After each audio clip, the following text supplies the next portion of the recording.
Greetings, Lore Lords.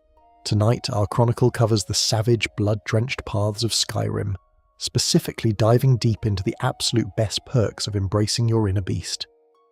Picture the pale moonlight spilling over the snow-dusted pine trees of Falkreath as a solitary figure tracks their prey through the freezing wind, nostrils flaring with the scent of fresh iron.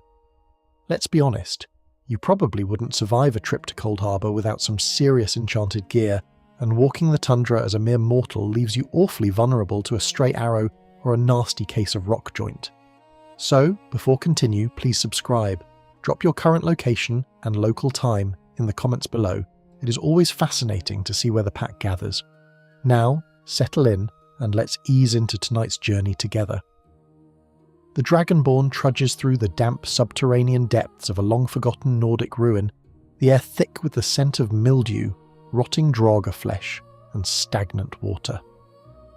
In the mortal days before the Great Awakening in the hidden dark of Whiterun, such an excursion was a logistical nightmare of health risks. A single scratch from a filthy, glowing-eyed skeever darting out from a pile of bones could inflict rock joint, leaving the hero's joints stiffened and their sword arm frustratingly weak. Or perhaps a swipe from a feral cave bear would pass on bone break fever, draining stamina and turning a triumphant dungeon crawl into a miserable, agonizing limp back to civilization. Let's face it, for an all-powerful saviour prophesied to shatter the World Eater, dying because a mud crab gave you a mild case of ataxia is a terribly embarrassing way to end an epic saga. Arcadia, the ever-anxious alchemist of Whiterun, would constantly peer over her counter, insisting the hero looked pale and suggesting a touch of whipbane was rotting their brain, mostly just to sell a few extra potions of cure disease. It was an exhausting cycle of paranoia, constantly checking one's magical active effects to ensure some tiny insect hadn't secretly crippled your combat efficiency. All of that tedious vulnerability evaporates the exact moment the crimson nectar of Hircine fills the Dragonborn's veins. The transformation is not merely an external shift of bone and fur, it is a microscopic war where the divine predatory essence of the Daedric Prince of the Hunt systematically hunts down and liquidates every mundane pathogen lurking in the bloodstream. From that moment forward, the Dragonborn possesses an absolute flawless 100% immunity to all standard diseases. The hero can wade through the foulest swamps of Morthal, sleep in the most flea-ridden bandit bedrolls, and allow a small army of diseased skeevers to chew on their boots without a single drop of worry. The mortal immune system is completely replaced by a supernatural apex defense mechanism that treats common infections not as threats, but as laughable, microscopic trespassers to be utterly pulverized. This phenomenal biological shield is tied intimately to the inner circle of Skyrim's oldest mercenary guild, the Companions of Jorvaskr, based out of the ancient overturned mead hall in Whiterun, harbour a deep and ancient secret. While the public views them as honourable warriors upholding the legacy of Ysgramor, their elite leadership, the Circle, has secretly carried the beast blood for generations. When the Dragonborn is finally invited into the dark, stone-carved chambers of the Underforge beneath the Skyforge, they partake in a forbidden ritual, drinking the warm blood of Ayla the Huntress from a silver basin. It is an act that permanently rewires the protagonist's physiology. In-game, this translates to a permanent passive effect that makes the player entirely immune to the subtle, annoying ailments that plague every other mortal traveller in Tamriel. There is a delicious irony in the fact that while the common folk pray at the pristine altars of Kinnereth or Arkay to cleanse their bodies of minor aches, the Dragonborn achieves perfect health by embracing a primal, bloodthirsty curse that the priesthood would deem utterly unholy. To understand why this immunity is so profound, one must look beyond the basic gameplay mechanics and into the dusty, blood-stained pages of obscure Tamrielic lore. In ancient texts such as the Physicalities of Werewolves, scholars note that lycanthropy is not a simple viral infection like the common cold, but a total spiritual and physical transmutation brokered by the Glenmoril Coven centuries ago. The witches of Glenmoril bargained directly with Hircine, trading the traditional Nordic afterlife of Sovngarde for the raw, untamed fury of the wolf. Because this bond is forged at a soul-deep level, the magical potency of the beast blood dominates the body completely. It creates an internal environment so fiercely aggressive that mundane bacteria and viruses simply cannot take root. The blood is essentially too hot, too predatory, and too divine for a common sickness to survive. While a standard mortal body tries to fight off an infection with fever and white cells, the werewolf's bloodline actively hunts the disease down and consumes it. It is an internal ecosystem of pure dominance, ensuring that the hunter remains at peak physical perfection, unhindered by the mortal frailties that make the weak easy prey. Naturally, such a radical biological shift has sparked endless debate among the scholars and tavern dwellers of the Elder Scrolls community. One of the most fascinating fan theories revolves around the enigmatic faction known as the Silver Hand. This group of fanatical werewolf hunters spends their lives tracking down and decapitating anyone carrying Hircine's blessing, wielding silver blades that sear through beast flesh. While the game presents them as generic, bloodthirsty bandits with a specific grievance, many lore enthusiasts theorize that the Silver Hand are actually a fractured, rogue splinter group of the companions themselves. The theory suggests that generations ago, when the Circle first accepted the bargain with the Glenmoril witches, a large portion of the traditional warriors revolted, disgusted by the betrayal of Ysgramor's legacy. They formed the Silver Hand to violently purge the beastblood from Whiterun, viewing the complete disease immunity and supernatural strength not as a blessing, but as an abominable corruption that robs a true Nord of their rightful place in Sovngarde. Another deeply contested community debate centres on how this absolute disease immunity interacts with the Dragonborn's unique divine heritage. Fans often wonder, if the protagonist possesses the literal soul and blood of a dragon, granted by Akatosh himself, how can a Daedric prince's curse completely overwrite their biology? Some believe that the dragon blood and the beast blood exist in a volatile, hyper-powerful synergy, where the immunity to disease is actually amplified by the divine resilience of Akatosh, creating a perfect, indestructible physical vessel. Others argue that Hircine's curse is so invasive that it temporarily suppresses the dragon's divine spark, locking the soul into the mortal plane's base, predatory nature. Whichever side of the debate one leans toward, the practical reality remains wonderfully liberating for the player. Imagine sprinting through the frozen northern wastes of Winterhold, completely unbothered by the biting frost or the diseases carried by the ice wraiths. The mortal adventurers you pass on the roads are bundled in heavy furs, shivering, coughing, and desperately hoarding potions that cost upwards of 80 septims a bottle at the local apothecary. Meanwhile, the Dragonborn walks past them, possessing a pristine, untouchable internal vitality that money simply cannot buy. You no longer have to waste precious inventory weight carrying heavy blue glass bottles of cure disease, nor do you have to interrupt your epic quests to fast travel back to a city just to touch a glowing stone altar because an infected bat nicked your shoulder in a cave. The sheer quality of life improvement is immense. It allows for an uninterrupted, seamless immersion into the role of Skyrim's apex predator. Consider the sheer mechanical frustration that mundane diseases introduce to a long playthrough. You're in the middle of an intense narrative-driven trek up the 7,000 steps to visit the Greybeards. Halfway up the mountain, a stray frostbite spider leaps from a rocky ledge and nips your heel. Suddenly, the notification pops up in the top left corner of your vision. You have contracted droops. Your one-handed damage is instantly slashed by 15%. The grand, sweeping cinematic journey to the peak of High Hrothgar is suddenly marred by the realization that your warrior is functionally crippled, swinging their legendary blade with all the force of a wet noodle. To fix it, you either have to eat a raw hawk feather, which tastes exactly as terrible as it sounds, or turn around entirely to seek out a temple blessing. But for the lycanthrope, such petty annoyances are permanently erased from the script. The spider's venom meets the raging torrent of beast blood and is immediately neutralized, boiled away by the supernatural heat coursing through the Dragonborn's veins. This total eradication of sickness becomes even more hilarious when interacting with the various apothecaries scattered across the province. Walk into the Mortar and Pestle in Dawnstar, or talk to Thrife evil-eyeing you from behind her alchemy apparatus. They will look at the Dragonborn and rattle off a list of imaginary symptoms, trying to scare up business for their costly tinctures. But the player can simply smile, knowing that beneath their armour beats a heart completely cleansed of mortal frailty. The gold that would have been spent maintaining a healthy constitution can instead be diverted to more entertaining pursuits, like buying out an entire blacksmith's supply of iron ingots or hoarding sweet rolls in a chest at Breezeholme. It alters the entire economic and physical loop of travelling through the harsh northern province. Ultimately, this first and most subtle advantage of the beast form sets the stage for everything that follows. It is the quiet foundation of the werewolf's superiority, a silent, perpetual blessing that operates in the background of every single dungeon crawl, dragon fight, and wilderness trek.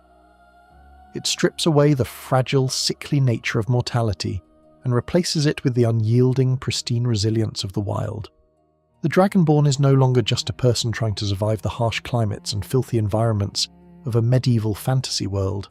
They are a walking force of nature, completely detached from the biological weaknesses that keep the rest of Tamriel huddled around their campfires, praying for a tomorrow free of infection. The pristine vitality coursing through the Dragonborn's newly fortified veins does more than just shield them from the microscopic horrors of Tamriel. It transforms the very concept of travel across the province from a grueling, calf-cramping trudge into a display of pure, unadulterated kinetic majesty. Consider the sheer, daunting scale of Skyrim's geography. To the unblessed mortal, the journey from the stone-paved markets of Whiterun to the distant wind-whipped docks of Windhelm is a multi-day logistical nightmare. It involves navigating treacherous mountain passes, dodging bloodthirsty bandit ambushes, and constantly pausing to let a pair of fragile human lungs catch their breath. The standard traveller is left with very few options. You can cough up your hard-earned septims to a grumpy carriage driver who smells faintly of stale mead and wet hay, or you can commit the ultimate gamer sin. Open the map and abuse the fast travel mechanic, completely stripping away the rich, atmospheric immersion of the northern wilderness. For those who insist on travelling by hoof, the options are arguably even more depressing. Skyrim stables will gladly relieve you of 1,000 gold pieces in exchange for a standard thick-legged horse. Now let's be entirely fair to these equine companions. They are remarkably sturdy. Possesses a bizarre ability to walk up near vertical mountain cliffs like gravity is merely a polite suggestion, and can take a surprising amount of punishment. However, they are also painfully slow, turning what should be a majestic gallop into a rhythmic, lumbering jog that makes you feel like you're riding a very hairy, heavily armoured couch. To make matters worse, Skyrim horses possess a deeply troubling, suicidal defence mechanism. The moment a blood-freezing dragon roar echoes through the clouds, or a massive frost troll drops down from a rocky ledge, your expensive horse will not run away. No, it will confidently charge headfirst into battle, attempting to aggressively hoof-slap a mythical beast 50 times its size, usually resulting in your 1,000 septim investment being transformed into a tragic pile of horse meat within 10 seconds flat. But when the Dragonborn drops to all fours and allows the beast form to take complete control, the laws of overland locomotion are completely rewritten. In-game, the werewolf transformation grants an astronomical boost to baseline movement and sprinting speeds, comfortably outpacing every single mount, carriage, and mortal entity in the province. When you press the sprint key in beast form, the camera pulls back, the field of view dramatically widens, and the environment dissolves into a beautiful chaotic motion blur of whites, greens, and greys. The rhythmic heavy thud-thud-thud-thud of 4 massive clawed paws slamming into the frozen earth becomes a hypnotic, soothing soundtrack to your journey. The werewolf doesn't just run, it tears the landscape apart beneath its claws, eating up leagues of terrain with an explosive, terrifying grace that makes the swiftest imperial stallions look like they are wading through thick molasses. This incredible velocity is supported by a beast form-specific stamina pool that regenerates at an almost absurd rate. While a mortal warrior can only sprint for a few dozen yards before their chest heaves and their screen pulses with fatigue, the lycanthrope can sprint across the vast volcanic tundra of Eastmarch without ever truly hitting a wall. If your stamina does begin to dip, a simple, fluid leap over a fallen log or a minor adjustment in your stride allows the gauge to refill almost instantly. You become a fuzzy, muscle-bound freight train blasting through the landscape. Bandits stationed at roadside towers barely have time to register a massive dark shape streaking past their barricades, before you're already 3 miles down the road, leaving nothing behind but a cloud of kicked-up snow and a profound sense of psychological confusion. To find the historical precedent for this terrifying mobility, one has to dig into the obscure, dust-covered volumes of imperial military history, specifically the texts documenting the chaos of the First Era. In the scholarly work The Wolf Queen, Book 4, details emerge regarding the strategic use of lycanthropes during the Siege of Solitude. It is recorded that small packs of infected warriors were able to bypass entire Imperial blockades not by overwhelming them with brute force, but by moving at such a bewildering supernatural velocity that scouts believed they were dealing with teleportation magic. Imperial couriers, legendary for their endurance and speed across the Empire, wrote frantic letters to the Elder Council, stating that a werewolf could cross the entire border between Cyrodiil and Skyrim in a fraction of the time it took a fresh relay of military horses. The lore confirms that Hircine's blessing turns the body into a perfect engine of pursuit. The hunt cannot be successful if the prey can outrun the predator, and therefore, the Prince of the Hunt ensures his children are always the fastest things on 2 legs, or 4. This reality has fueled one of the most delightful and enduring fan theories within the Elder Scrolls community, centered around Skyrim's famously unstoppable postal service. Every player is intimately familiar with the omnipresent, unkillable courier. No matter if you're standing at the summit of the throat of the world, creeping through the deepest, tightest corner of a Dwemer ruin, or fighting for your life in the middle of a dragon onslaught, this man will materialize out of nowhere, wearing nothing but a basic loincloth and a smile, calmly stating, "I've been looking for you, got something I'm supposed to deliver." Because the courier possesses an uncanny, almost supernatural ability to track the player down across impossible distances at lightning speed, a massive faction of the player base jokingly, and sometimes quite seriously, argues that the entire postal network of Skyrim is secretly run by a specialized clan of werewolves. The theory suggests that they use their infinite beast form stamina under the cover of darkness to sprint across provinces in minutes, reverting to human form just before they step into your field of vision to hand over a letter from a mysterious friend. When you look at the sheer clunkiness of trying to explore Skyrim's mountainous terrain normally, the werewolf's speed becomes an absolute godsend for open-world exploration. Imagine wanting to clear out a series of giant camps scattered across the Whiterun plains. Normally, this involves a tedious amount of jogging, slowly draining your stamina bar, stopping to hide from a pack of wolves, and navigating around rocky outcroppings. As a werewolf, you simply point your crosshair at the distant campfire smoke, hold down the sprint button, and leap across the landscape like a furry pinball. The verticality of the reach, with its dizzying cliffs and winding, confusing riverbeds, becomes infinitely more manageable. If you accidentally misjudge a path and find yourself at the bottom of a massive gorge, you don't need to spend 20 minutes finding the designated dirt path back up. You can simply use your explosive forward momentum to sprint and bound up the steep rocky inclines, treating the environment not as an obstacle, but as a personal playground. There is also a profound tactical joy in using this speed to completely dictate the terms of engagement. If you happen to stumble into a dangerous situation, say an unexpected encounter with a pair of ancient dragons while your beast form is running low on time, you are never trapped.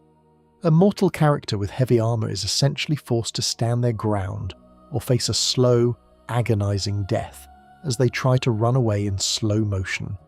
The werewolf, however, can simply turn around and vanish into the tree line within a matter of seconds. You can outrun the dragon's breath weapon, leave its tracking AI completely bewildered, and find a safe, secluded cave to wait out the transformation or plan your next move. You are the master of distance. This overland speed fundamentally shifts how you experience the beauty of the game world. When you're moving that fast, the transitions between Skyrim's distinct biomes become a breathtaking, seamless cinematic experience. You can start your sprint in the lush autumnal gold forests of Riften, watch the leaves give way to the rugged, misty hot springs of Eastmarch, and find yourself navigating the deep, snow-choked passes of Winterhold, all within a single, uninterrupted gameplay session. It provides a sense of raw, liberating freedom that no other mechanic in the game can replicate. You feel less like a player manipulating a digital character, and more like a true mythic beast, an apex predator running wild and free across a land that is entirely yours to conquer. The Dragonborn slows from that blistering, wind-blurring sprint across the Eastmarch hot springs, the steam from the sulphur pools rising up to meet the icy night air. The transition from the tireless overland travel we just explored into the raw theatre of combat is not a subtle affair.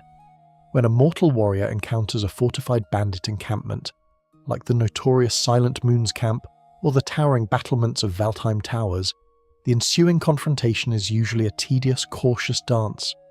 The mortal must draw their sword, raise a heavy shield, and carefully manage their stamina, trading blows in a slow, rhythmic battle of attrition.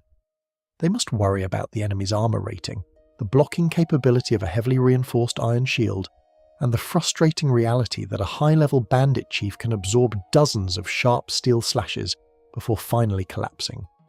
It is a mechanical slog that often leaves the hero out of breath, down a dozen health potions, and covered in a thoroughly unglamorous layer of dust and sweat. But when the beast takes the reins, the laws of medieval combat are replaced by the unyielding rules of a high-velocity wrecking ball. The Dragonborn catches the scent of sweat, cheap ale, and unwashed fur emanating from a pair of sentries guarding a rickety wooden bridge. Instead of sneaking or drawing a bow, the werewolf simply targets the largest, most heavily armoured foe in the group. Perhaps an arrogant orc bandit chief clad from head to toe in thick, dark, orcish plate armour.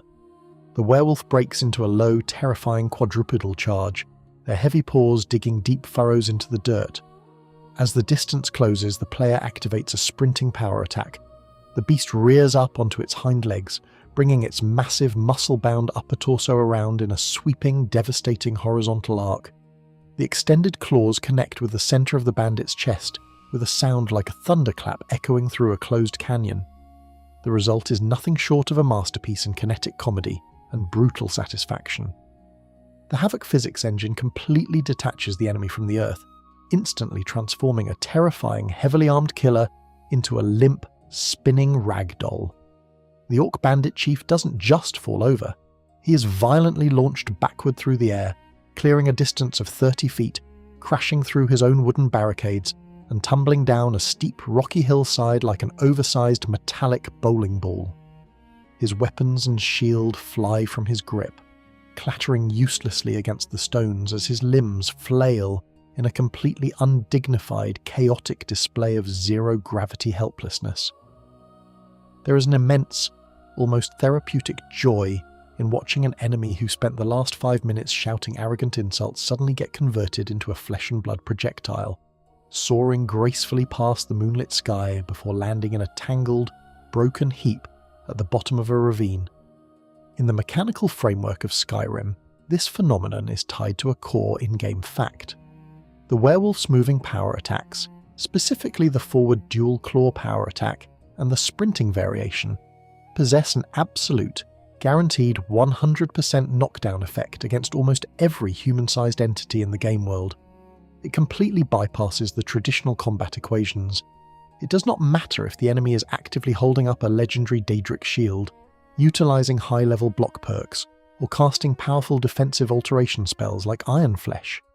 The sheer kinetic weight of the beast-form strike overrides every single defensive matrix available to mortals. The moment those claws make contact during a forward-moving power attack, the target's physics state is immediately flipped from a solid, rooted entity to a completely weightless ragdoll. This mechanical supremacy allows the player to completely control the battlefield, turning even the most claustrophobic dungeon corridors into a personal bowling alley where the pins are terrified, screaming bandits. To find the esoteric roots of this jaw-dropping physical dominance, one must look beyond the standard combat manuals and into the rare, blood-stained journals of First-Era historians. In the fragmented, ancient lore surrounding the early years of the Companions, specifically the accounts of the legendary harbingers who embraced Hircine's gift, it is noted that the transformation fundamentally alters the density of the lycanthrope's skeletal structure. According to these obscure texts, the bones of a werewolf are infused with a dense supernatural marrow that acts as a kinetic capacitor. When the beast strikes a blow, this marrow expands slightly, absorbing the equal and opposite reaction of the impact while projecting the entirety of the kinetic force outward into the target. This explains why a werewolf doesn't break its own arms when slamming into a solid iron breastplate. The divine engineering of the Prince of the Hunt ensures that the hunter's body is perfectly designed to withstand the tremendous bone-shattering forces it inflicts upon the world. The lore paints a picture of a creature that is physically incapable of being stopped by mortal armour, treating steel plates and iron shields as nothing more than thin parchment to be crumpled and discarded. This hilarious, high-flying combat loop has naturally given rise to one of the most famous and beloved community debates, in the history of the Elder Scrolls fandom. For over a decade, players have passionately debated the similarities between the Werewolf's sprinting power attack and the infamous Skyrim space program, run by the province's wild giants. Everyone remembers the first time they approached a giant camp as a low-level mortal, only to be struck by a massive wooden club and launched 3,000 feet straight into the upper atmosphere. Within the fan forums, a popular theory emerged that Hircine deliberately modelled the kinetic physics of the werewolf's claws after the raw, crushing power of the giants, viewing them as the only other creatures in Tamriel worthy of the hunt's physical purity. Some fans even engage in elaborate community challenges, attempting to calculate the exact distance a werewolf can launch a high-ranking Thalmor Justicia off the Cliffs of Solitude, debating whether a forward power attack or a sprinting power attack yields the highest altitude and best aerodynamic trajectory for a flying elf. The sheer tactical versatility of this ragdoll mechanic cannot be overstated. Imagine navigating the treacherous, narrow stone staircases of a forsworn redoubt in the Reach. Normally, fighting your way up these vertical funnels is a nightmare, as the forsworn rain down poisoned arrows and dual-wield their Briarheart blades with deadly speed. As a werewolf, however, the staircase becomes your greatest ally. You simply sprint up the steps, unleash a moving power attack on the first defender, and watch in delight as they are launched backward into their allies, creating a domino effect of tumbling bodies that sweeps the entire staircase clean. If you happen to be fighting on the edge of a massive drop, such as the breathtaking waterfalls of Bard's Leap Summit, a single, well-placed claw swipe can send a master vampire plummeting hundreds of feet down into the churning waters below, ending a high-stakes boss fight with a single unceremonious click of the mouse. Lydia, or whatever loyal housecarl you've dragged along on your journeys, must look on with a mixture of profound awe and deep psychological trauma. One moment she's preparing to draw her steel sword and pledge her life to your defense, and the next, her Thane has transformed into an 8-foot-tall engine of destruction that is currently skipping a legendary Nord warlord across the surface of a nearby river like a flat stone. The local Holds guards must absolutely dread having to fill out the post-combat incident reports in areas where a werewolf has gone on a rampage. Imagine trying to explain to the Jarl of Windhelm why one of his elite city guards was found lodged headfirst into the thatched roof of a nearby farm, entirely because a wandering lycanthrope decided to use him for target practice during a midnight stroll. Ultimately, the ability to ragdoll your foes with savage power attacks provides a psychological shift that fundamentally changes how you view the threats of Skyrim. You no longer see an army of heavily armoured Imperial soldiers or Stormcloak rebels as a dangerous, coordinated military force. Instead, you see them as a collection of lightweight, fragile toys waiting to be scattered across the landscape. The game ceases to be a stressful survival RPG and transforms into a joyous, physics-defying sandbox of pure predator dominance. Every encounter becomes an opportunity to test the limits of Tamrielic aerodynamics, leaving a trail of broken armour, shattered bones, and thoroughly airborne enemies in your wake, all while the soft, soothing moonlight guides your next glorious, high-flying swipe. The utter destruction of physical barriers and mortal bodies is an intoxicating revelation. Yet the true brilliance of Hircine's gift extends far beyond the realm of mere muscle and bone. It penetrates the very fabric of mortal society, fracturing the rigid, oppressive structures of law, order, and bureaucratic governance that the Jarls of Skyrim try so desperately to enforce. Consider the sheer, hair-pulling frustration of navigating the legal systems of the northern province as a standard human adventurer. You're stepping through the crowded, narrow streets of Riften, perhaps attempting to assist the local blacksmith or organise your heavily laden inventory when your finger slips. Suddenly, instead of speaking politely to a merchant, your character accidentally steals a worthless wooden ladle worth a single fraction of a septim. Instantly, the peaceful atmosphere is shattered. The local guards draw their steel swords with terrifying, bloodthirsty enthusiasm, screaming about crimes against Skyrim and her people, ready to decapitate the saviour of the world over a piece of cheap kitchenware. The bounty system in Skyrim is a notoriously unforgiving all-seeing apparatus. Commit a minor infraction, and you're instantly branded a criminal across the entire hold. Your choices are universally miserable. You can pay a hefty fine that drains your hard-earned gold reserves, you can resist arrest and turn an accidental misdemeanor into a bloody citywide massacre, or you can submit to jail time. spending weeks rotting in the damp, freezing cells of Dragon's Reach, or the bleak, stone-cold depths of the chill in Winterhold isn't just a blow to your pride, it actively erodes your hard-earned skills. Your lockpicking grows rusty, your blade work becomes sloppy, and your magical aptitudes wither away in the dark. The legal system operates like a petty, hyper-vigilant surveillance state, where the local authorities seem infinitely more invested in tracking down petty pickpockets than dealing with the literal ancient dragons currently barbecuing the local livestock. The absolute moment the beastblood takes hold, however, the entire concept of legal accountability is tossed directly into the nearest volcanic vent. In-game, the werewolf transformation introduces a brilliant dual-identity mechanical loophole that represents the ultimate get-out-of-jail-free card. If the Dragonborn slips away from the prying eyes of the populace, ducking behind a dense cluster of pine trees in Falkreath, crouching within the shadow of a colossal boulder in the Reach, or hiding inside an empty, dark alleyway in Solitude, and initiates the transformation, their true identity is completely scrubbed from the active legal matrix.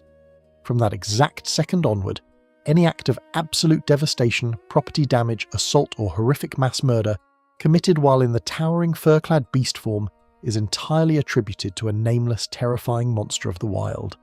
The player can sprint headfirst into a heavily fortified Imperial military camp or a bustling mining settlement, systematically tearing every single living soul to absolute shreds in a whirlwind of claws and arterial spray. The game will actively track a werewolf bounty in the upper left corner of your screen, watching the numbers skyrocket into the tens of thousands of septims as you lay waste to civilization. Yet, the moment the dark adrenaline fades, the sky begins to lighten, and the werewolf retreats into a secluded, shadowy corner to shed its fur. A mechanical miracle occurs. When the Dragonborn steps back into the sunlight as a mortal Nord, Imperial, or Khajiit, their personal bounty across all 9 holds remains at an absolute, pristine 0. You can casually stroll right past the horrified, trembling survivors of your own midnight rampage, adjust your iron armour, and have the local city guards politely nod at you, completely oblivious to the fact that the 500-pound engine of pure destruction that just ate their captain was, in fact, you. It is a level of psychological and structural freedom that allows you to treat the entire province as a consequence-free sandbox of pure, unadulterated chaos. To find the profound historical and theological roots of this fascinating legal evasion, one must comb through the rarest dust-covered legal treatises of the Second Era, specifically the esoteric legal archives compiled during the height of the Riemann dynasty. In obscure texts, examining the early intersections of Daedric afflictions and imperial common law, scholars note that lycanthropy presents a unique metaphysical paradox. According to ancient imperial jurisprudence, a soul afflicted by Hircine's blessing is technically classified under the doctrine of beast transmutation, identity separation. The legal scribes argued that because the human mind is entirely suppressed by the primordial, instinctual drive of the Daedric prince during the hunt, the individual mortal cannot be held legally or spiritually liable for actions committed while their free will is entirely suspended. In essence, ancient Tamrielic law viewed a werewolf attack not as a criminal act of murder perpetrated by a citizen, but as an unavoidable, unprosecutable act of nature, functionally equivalent to a sudden lightning strike, an avalanche, or a particularly aggressive flash flood. The Jarls courts legally could not seize the property or assets of a nobleman suspected of lycanthropy if the crimes were committed in beast form, because the law recognised the wolf and the man as 2 entirely separate legal entities. This bizarre legal loophole and the mechanical quirks that govern it have fueled one of the most legendary, long-standing community debates and fan theories within the Elder Scrolls fandom, the infamous psychic witness chicken phenomenon. Every veteran Skyrim player has a story about committing a silent, stealthy crime in an apparently deserted farmyard, only to instantly receive a 40 septim bounty because a domestic chicken happened to be standing near the hay bale. This hilarious gameplay mechanic has led to an elaborate tongue-in-cheek community theory that the livestock of Skyrim possess a telepathic hive mind connection to the local jarls, acting as undercover animal informants for the state. Fans endlessly debate the terrifying implications of this livestock surveillance grid. If you fail to break the line of sight of a common tavern goat or a stray dog before pressing the transformation button, That animal will instantly log your true identity into the Global Guard database, permanently binding the massive werewolf bounty to your human form. It turns the simple act of checking for human witnesses into a paranoid, hilarious exercise in ensuring there are absolutely no nearby ducks, cows, or domestic fowl capable of filing a police report against you. The sheer, liberating joy of utilizing this dual identity mechanic completely transforms how you approach the more frustrating, highly secure areas of the game. Imagine needing to clear out a corrupt, heavily guarded stronghold like the Treasury House in Markarth, where the guards are completely bought and paid for by the tyrannical Silverblood family. Normally, navigating this area involves a stressful, slow-paced stealth mission where a single misstep results in a permanent criminal record and a lifetime of hard labour in Sidna Mine. As a werewolf, you simply find a quiet, dark broom closet on the lower floors, transform behind a single wooden door, completely breaking line of sight like a toddler playing a masterful game of peekaboo, and then explode outward into the hallway. You can systematically liquidate every corrupt mercenary, corrupt politician, and crooked guard in the building, painting the stone walls a vibrant shade of crimson. Once the carnage is complete, you simply hop out a window, wait out the transformation in the rushing waters of the river below, and walk right back through the front gates of the city. There is an incredible, dark comedic irony in walking up to a shivering, traumatized guard who is standing right outside the blood-drenched scene of your recent feast, only to have him cross his arms, look you directly in the eye, and casually say, "Let me guess, someone stole your sweet roll." You can stand there with literal arterial spray dried onto your leather collar, a small piece of his captain's iron helmet still wedged between your teeth, and simply smile, knowing that the entire weight of civilization's laws is completely powerless against you. The bounty system, which is designed to keep the weak and the mortal huddled in fear of authority, becomes a laughable, irrelevant joke. Ultimately, this ability to commit absolute wilderness or urban rampages without a single drop of legal consequence provides the ultimate psychological release valve for the weary adventurer. You no longer have to be the perfect, polite savior of the universe at all times. You can follow the rigid rules of society by day, building your reputation as a heroic thane and a defender of the innocent, while using the cover of darkness to unleash the raw, untamed, and entirely anonymous fury of the predator. It is a flawless balance of public prestige and private, consequence-free savagery, ensuring that while the Dragonborn's name is sung with absolute reverence in the mead halls, the wolf remains a terrifying, uncatchable ghost in the dark. While hiding in the shadows of the law is undoubtedly a magnificent perk of the Beastblood, there is a far more profound, metaphysical war being waged within the Dragonborn's veins, one that shields them from an altogether darker, more parasitic nightmare. As the midnight fog rolls off the sea of ghosts, creeping through the jagged basalt pillars of Winterhold and blanketing the province in a suffocating chill, another ancient predator stalks the dark, the vampire. For the standard mortal traveller, a routine excursion into an old, iron-bound barrow or a mist-shrouded cave can instantly turn into a slow descent into unholy damnation. A single, glowing red thread of vampiric drain magic cast by a master of the night is all it takes. The subtle notification whispers in the corner of your vision, "You have contracted sanguinar vampires. If you fail to chug a potion or sprint to a divine altar within 3 days, your mortality is permanently extinguished. You die, only to rise as a cold, pale corpse, driven by an insatiable, miserable hunger for the blood of your former peers." Let's be perfectly honest, being a vampire in the harsh northern climate of Skyrim sounds glamorous on paper, but in practice, it is an absolute administrative nightmare. The moment the sun rises over the Velothi Mountains, casting its brilliant gold light across the landscape, the vampire Dragonborn is reduced to a grumpy, hypersensitive basement dweller.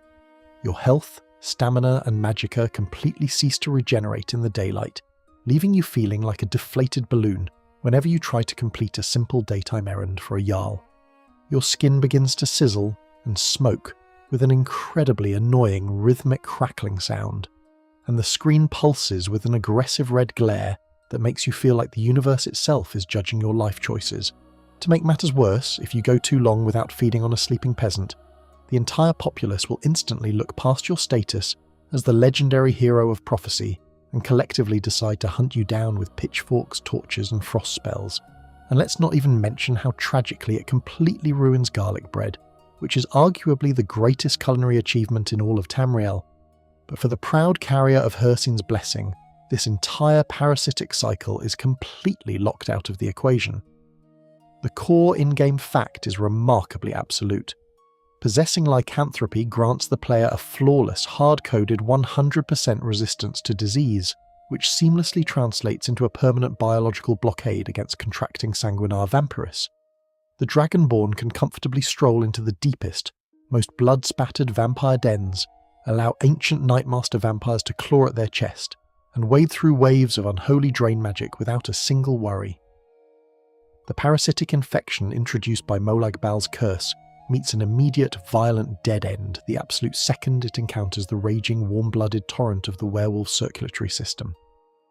The beast blood doesn't just resist the vampire curse, it actively perceives it as an invasive rival apex entity and completely obliterates it before it can alter a single cell of the host's body. To truly appreciate the depth of this biological standoff, one must dive into the deeply obscure, forbidden lore surrounding the ancient rivalry between the Daedric princes themselves, specifically documented in rare, esoteric texts like the Opusculus Lame Balta Mezzamorti. Lycanthropy and vampirism are not merely physical sicknesses, they're competing divine claims on the mortal soul, representing two completely incompatible cosmic philosophies. Molag Bal, the king of rape and domination, created vampirism as a mockery of Arkay's cycle of life and death, designing a curse defined by cold stagnation, submission to a bloodline hierarchy, and a parasitic reliance on the living. Hircine, the father of the man-beasts, operates on the absolute opposite end of the spiritual spectrum, championing dynamic evolution, the fierce independence of the pack, and the eternal vitality of the active hunt. When Molag Bal's cold rot tries to anchor itself within a werewolf, it is trying to dominate a vessel that is already permanently claimed by a primordial force of pure, untamed nature. The spiritual heat of Hircine's mark acts like a blazing internal bonfire, instantly boiling away the freezing, deathly essence of the Lord of Domination. This absolute incompatibility is so fiercely guarded that it even holds true when interacting with the legendary, pure-blooded Volkihar vampire clan during the chaotic events of the Dawnguard crisis. While it is true that a direct, concentrated gift of blood from either Lord Harkon or the ancient Princess Serana can aggressively force the player's body into the vampire lord form, doing so requires the complete, total expulsion of the beast blood. The two curses simply cannot peacefully coexist within the same mortal frame. They are like oil and water, fire and ice, or a grumpy greybeard trying to explain the complexities of the Thuum to a hyperactive mud crab. The game forces a definitive choice because the metaphysical architecture of a mortal soul simply lacks the structural integrity to hold the blessings of both hunting grounds and Cold Harbour simultaneously without collapsing into a screaming void of cosmic static. Naturally, this rigid mechanical and narrative barrier has sparked one of the most legendary, obsessive community debates and fan theories in the history of the Elder Scrolls fandom, the quest for the mythical hybrid form. In the early days of Skyrim's release, clever players discovered a highly complex frame-perfect exploit involving the Blood of the Beast ritual in the Underforge. By activating the Silver Basin to transform into a werewolf while simultaneously having Serana bite them, or pressing a precisely timed sequence of transformation hotkeys, players could trick the game's script engine into a state of profound confusion. The result was a glorious glitched hybrid character that possessed the glowing feline eyes and pale complexion of a vampire, alongside the full perk tree and physical capabilities of a werewolf.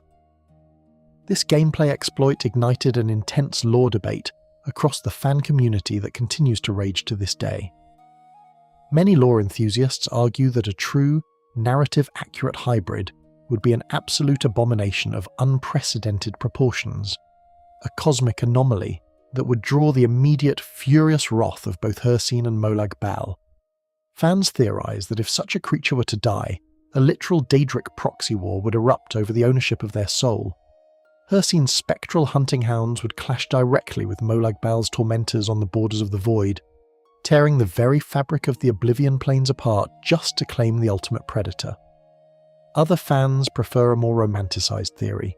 suggesting that the Dragonborn's unique divine Akatosh soul acts as a cosmic dampener, providing a stable spiritual bridge that allows the cold hunger of the vampire and the hot fury of the wolf to merge into a flawless, terrifying apex form that answers to no Daedric master.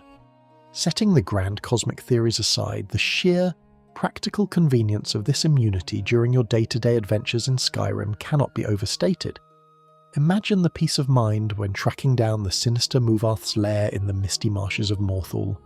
As a mortal, you are constantly checking your inventory, panicking every time an enemy vampire gets close, terrified that you will have to drop everything, abandon your current questline, and fast travel across 3 holds just to find a shrine before the 3-day timer expires. As a werewolf, you can simply lean back, crack your knuckles, and enjoy the show.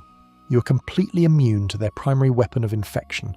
You can watch the ancient vampires desperately attempt to sap your life force with their crimson magic, only for their spells to slide harmlessly off your thick fur like rainwater off an oiled leather cloak. There is a delicious sense of poetic justice in using this immunity to completely humiliate the pretentious, aristocratic vampires who love to look down on mortals as mere cattle. When you confront the elegant, snobbish vampires lounging in their stone chairs at Castle Volkihar, they will sneer at you, making condescending remarks about your warm blood and mortal frailties.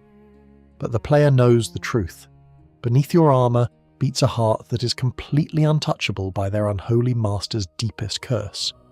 You possess a purity of wild power that their stagnant, death-worshipping cult can never hope to corrupt or control. You aren't their food. You are the literal monster that keeps monsters awake at night. A howling force of nature that proves the wild fury of the hunt will always triumph over the cold, creeping decay of the tomb. The unholy vampires of Castle Volkihar may fancy themselves the supreme masters of psychological terror, but their elegant mind tricks and aristocratic sneers are entirely laughable when compared to the raw, visceral acoustics of Hircine's true chosen.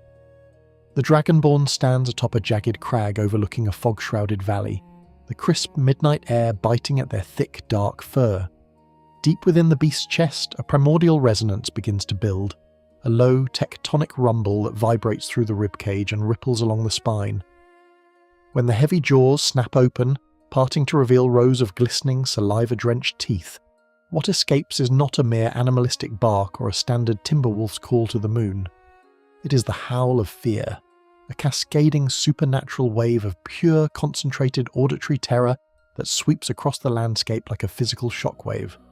The sound tears through the silent pine forests, instantly shattering frozen icicles from the branches and causing the very earth to tremble beneath the paws of lesser creatures.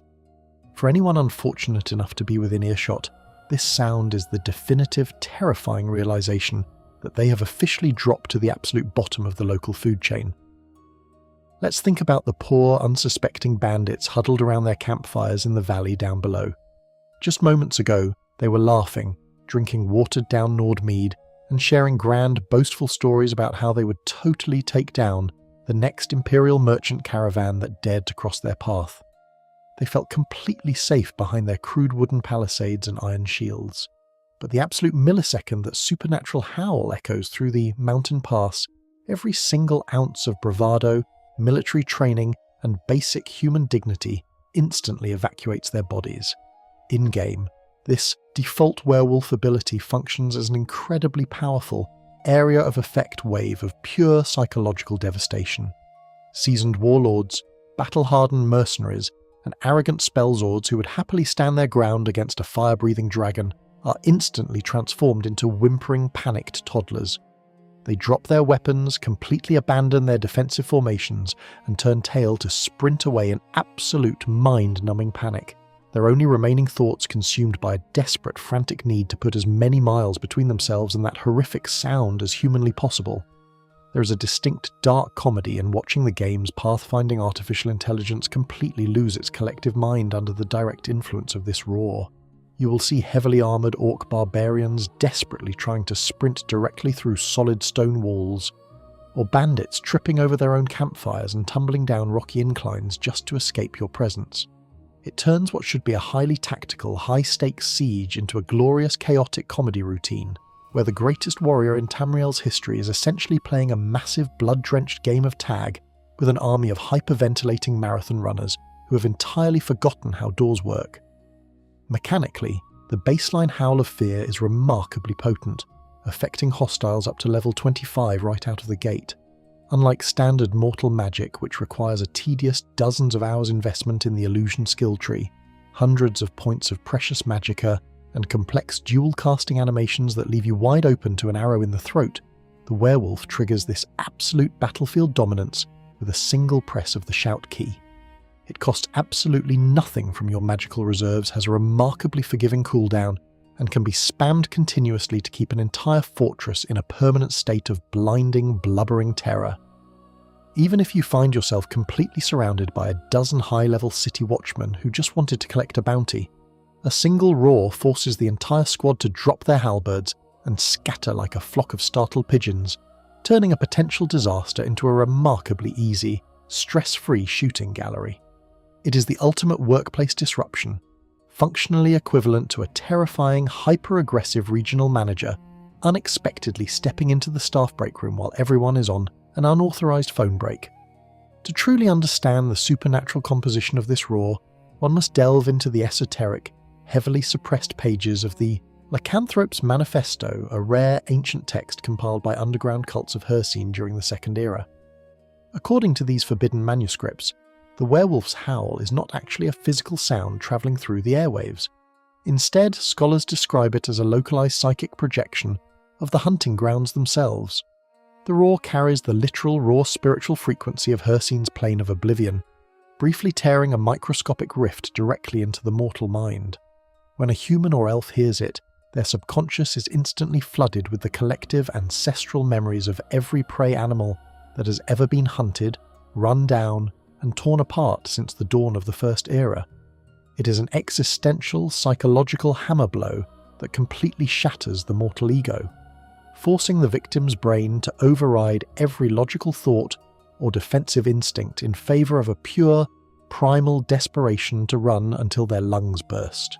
This profound intersection of vocal projection and supernatural reality manipulation has sparked one of the most fascinating, long-standing community debates across the Elder Scrolls fandom: the connection between the werewolf's howl and the ancient Nordic Thuum.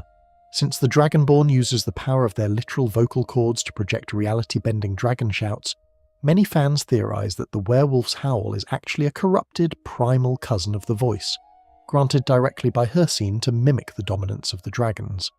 The debate centers on whether the protagonist's unique, divine Akatosh-granted dragon soul actively modifies the roar.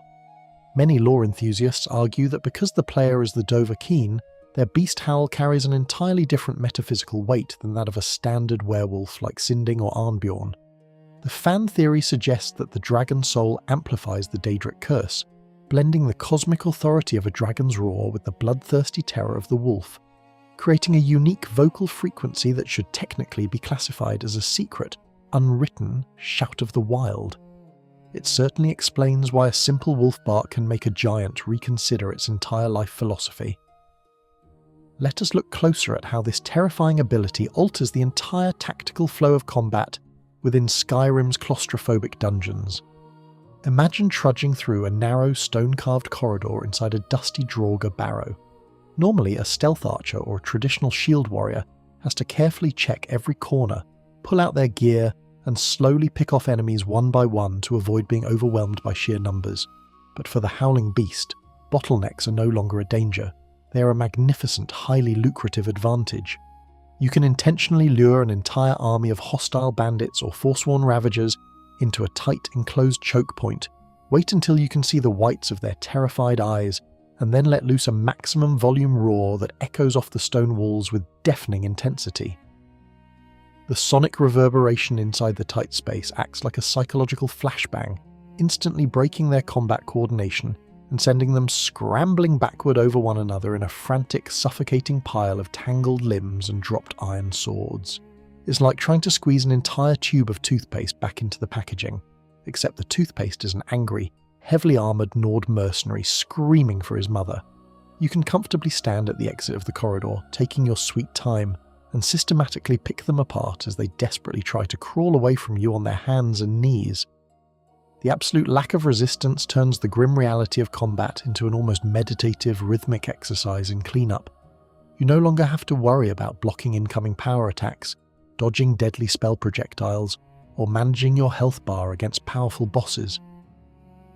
The Howl strips away the enemy's capacity to fight back entirely, reducing the grand, legendary heroes of the wilderness to helpless, trembling meat puppets waiting for the inevitable end. This psychological domination becomes even more hilarious when you realise that it completely shatters the carefully constructed hierarchy of Skyrim's various factions. Consider the proud, fanatical warriors of the Silver Hand, whom we previously noted are entirely dedicated to hunting your kind down with their fancy silver swords and righteous indignation. They spend their entire lives training to conquer fear, branding themselves as the ultimate unyielding protectors of humanity against the beastly scourge.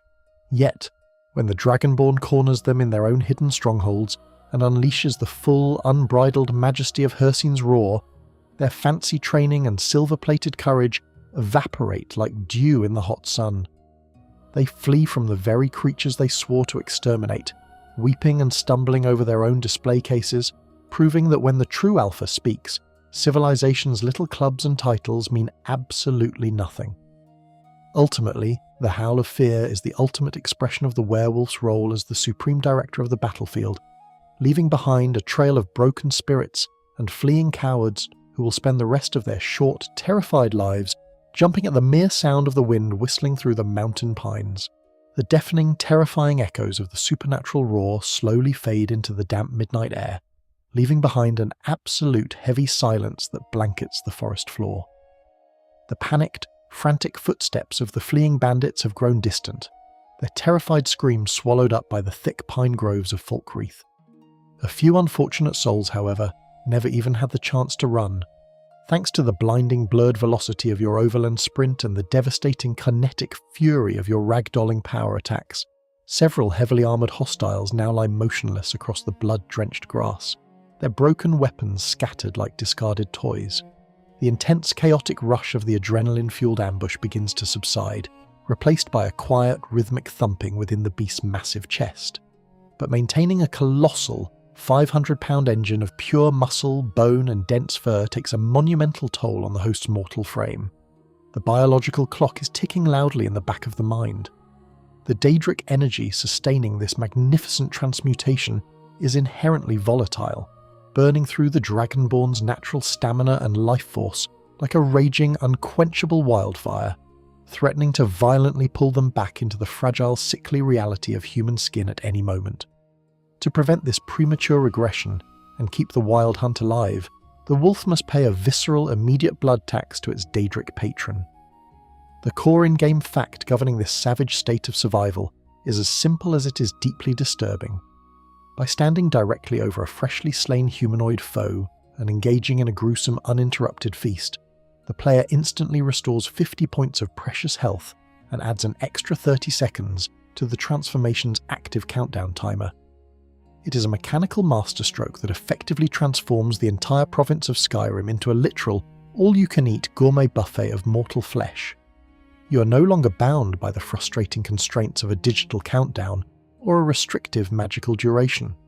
As long as there are fresh bodies to harvest and warm hearts to consume, the glorious blood-drenched night never has to end. It represents the ultimate self-sustaining combat loop. Forget about opening your inventory to frantically chug 27 glass bottles of minor healing potions, and say goodbye to pausing the epic cinematic action to cast a clumsy, glowing restoration spell that drains your magicka. You heal your wounds by actively devouring the very people who had the absolute audacity to stand in your way. Talk about an aggressive, highly literal form of life insurance. Let's be entirely honest, this is the ultimate forbidden keto diet, completely free of artificial preservatives, processed sugars, or microplastics.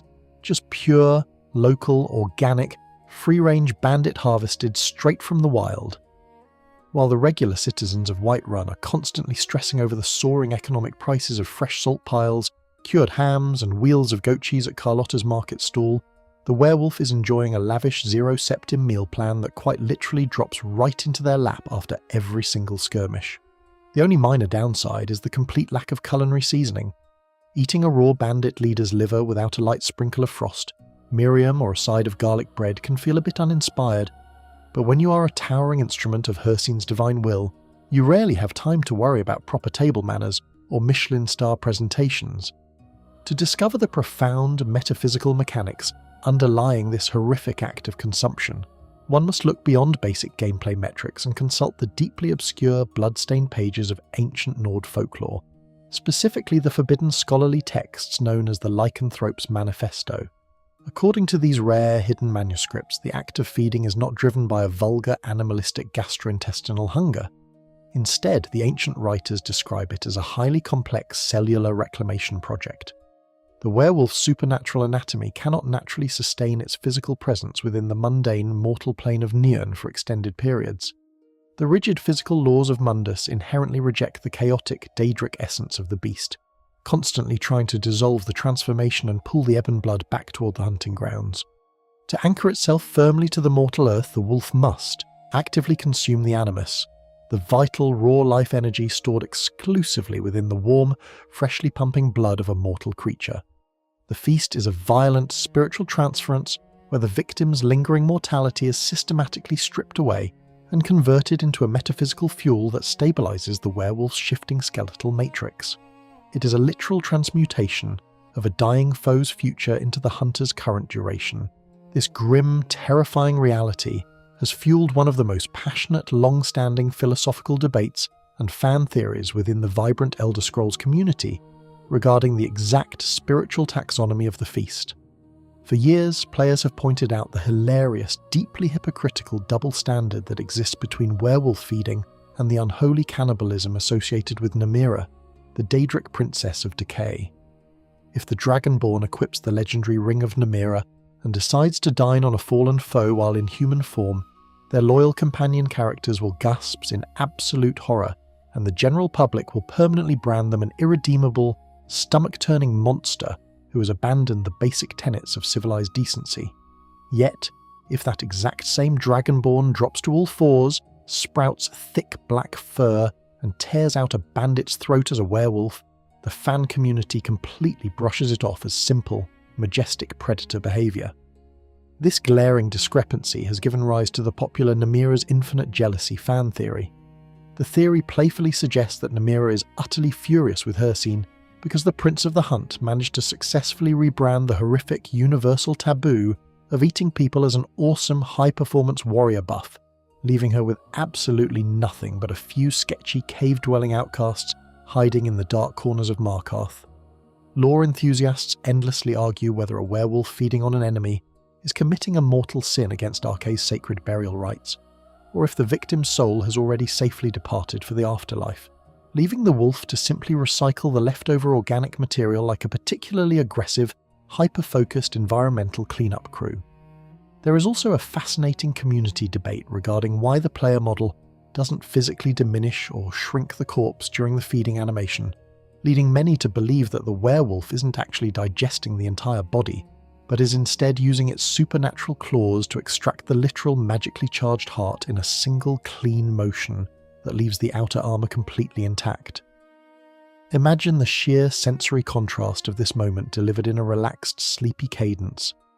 The deafening, chaotic cacophony of the battle has completely vanished, replaced by the wet, rhythmic tearing sounds of leather and flesh yielding to razor-sharp incisors. The soft, crunching sound of rib cages cracking open like dry autumn twigs under a heavy winter boot echoes gently through the silent valley. It is a deeply intimate, shockingly quiet moment of absolute savagery, occurring beneath the pale, beautiful glow of Secunda and Massa. The Dragonborn stands over the remnants of the skirmish, casually wiping a dark crimson smear from their elongated snout, feeling the intense, revitalizing warmth of the consumed life force flooding through their veins. Every single laceration, arrow wound and bruise sustained during the fight is instantly knit back together by the explosive, predatory healing factor triggered by the feast. You feel completely renewed, an untouchable force of nature that has literally transformed its opposition into an energy source. There is an incredible dark comedic irony in how the surrounding world reacts to the aftermath of these feasts. You can leave a trail of half-eaten bandit camps spanning from the borders of Whiterun all the way to the gates of Windhelm, and if a wandering Imperial courier or a local hold guard happens to stumble upon the gruesome scene a few hours later, the game's limited dialogue AI will often cause them to simply draw their sword, look at the absolute carnage, and calmly mutter, "Must have been the wind." It must be a truly remarkable, terrifyingly specific weather pattern in Skyrim capable of systematically stripping the flesh off an entire squad of ironclad mercenaries while neatly stacking their steel boots in a pile by the campfire. It is also delightfully absurd when you realise that the Dragonborn possesses the literal, divine ability to inhale the cosmic, world-shattering souls of ancient dragons flying through the clouds, yet to keep their fur shiny and their stamina bar full, they still occasionally need to stop what they are doing and aggressively chew on a common bandit's spleen. It keeps the hero remarkably grounded, ensuring that no matter how high they ascend within the divine hierarchy of Tamriel's prophecies, they will always maintain a deep visceral connection to the raw, unrefined realities of the wild. The feast is the ultimate expression of the werewolf's independence, a declaration that you do not need civilization's kitchens, you do not need the blessings of the 9 divines, and you certainly do not need a potion shop to maintain your absolute perfection. You are the apex hunter, and the entire world is your plate. The visceral warmth of the feast sustains the wolf through the freezing, bitter night, but surviving the harsh wild is only the first step in a much grander, cosmic ascension. A true predator does not merely content itself with scavenging the dark corners of the province or running down isolated bandit camps. To truly evolve from a solitary, blood-drenched monster into the undisputed pack alpha of Tamriel, one must unlock the ancient, forgotten channels of Daedric power. After the smoke clears from the dramatic funeral pyre of Codlac Whitemane and the Dragonborn officially claims the legendary title of Harbinger of the Companions, the path to ultimate primal mastery reveals itself through a series of secretive, dangerous expeditions. This brings us directly to one of the most rewarding and deeply atmospheric progression mechanics in the game, the recovery of the ancient Totems of Hircine. The core in-game fact surrounding these mystical relics is intimately tied to Aela the Huntress, the only member of the Circle who genuinely embraces the beastblood without a single shred of mortal guilt. Once you have stabilised the leadership of Jorvaska, Aela will periodically approach the Dragonborn with cryptic rumours she has unearthed from old texts and whispers among underground cults. These radiant quests send the player deep into the most treacherous, trap-infested dungeons of Skyrim, from the ancient, crumbling Nordic ruins of the Reach to the deepest, ice-choked caverns of Winterhold, to retrieve 3 distinct, bone-carved artifacts. Let's be entirely fair, it is always a bit hilarious how Aela manages to discover the exact hyper-specific coordinates of these legendary Daedric relics, while the rest of the companions are content to just sit around the mead hall table, lazily chewing on stale loaves of bread and complaining about the local guards. When these ancient carvings are successfully recovered and brought back to the Whispering Dark of Whiterun, they are permanently placed within the specialised stone alcoves lining the walls of the Underforge.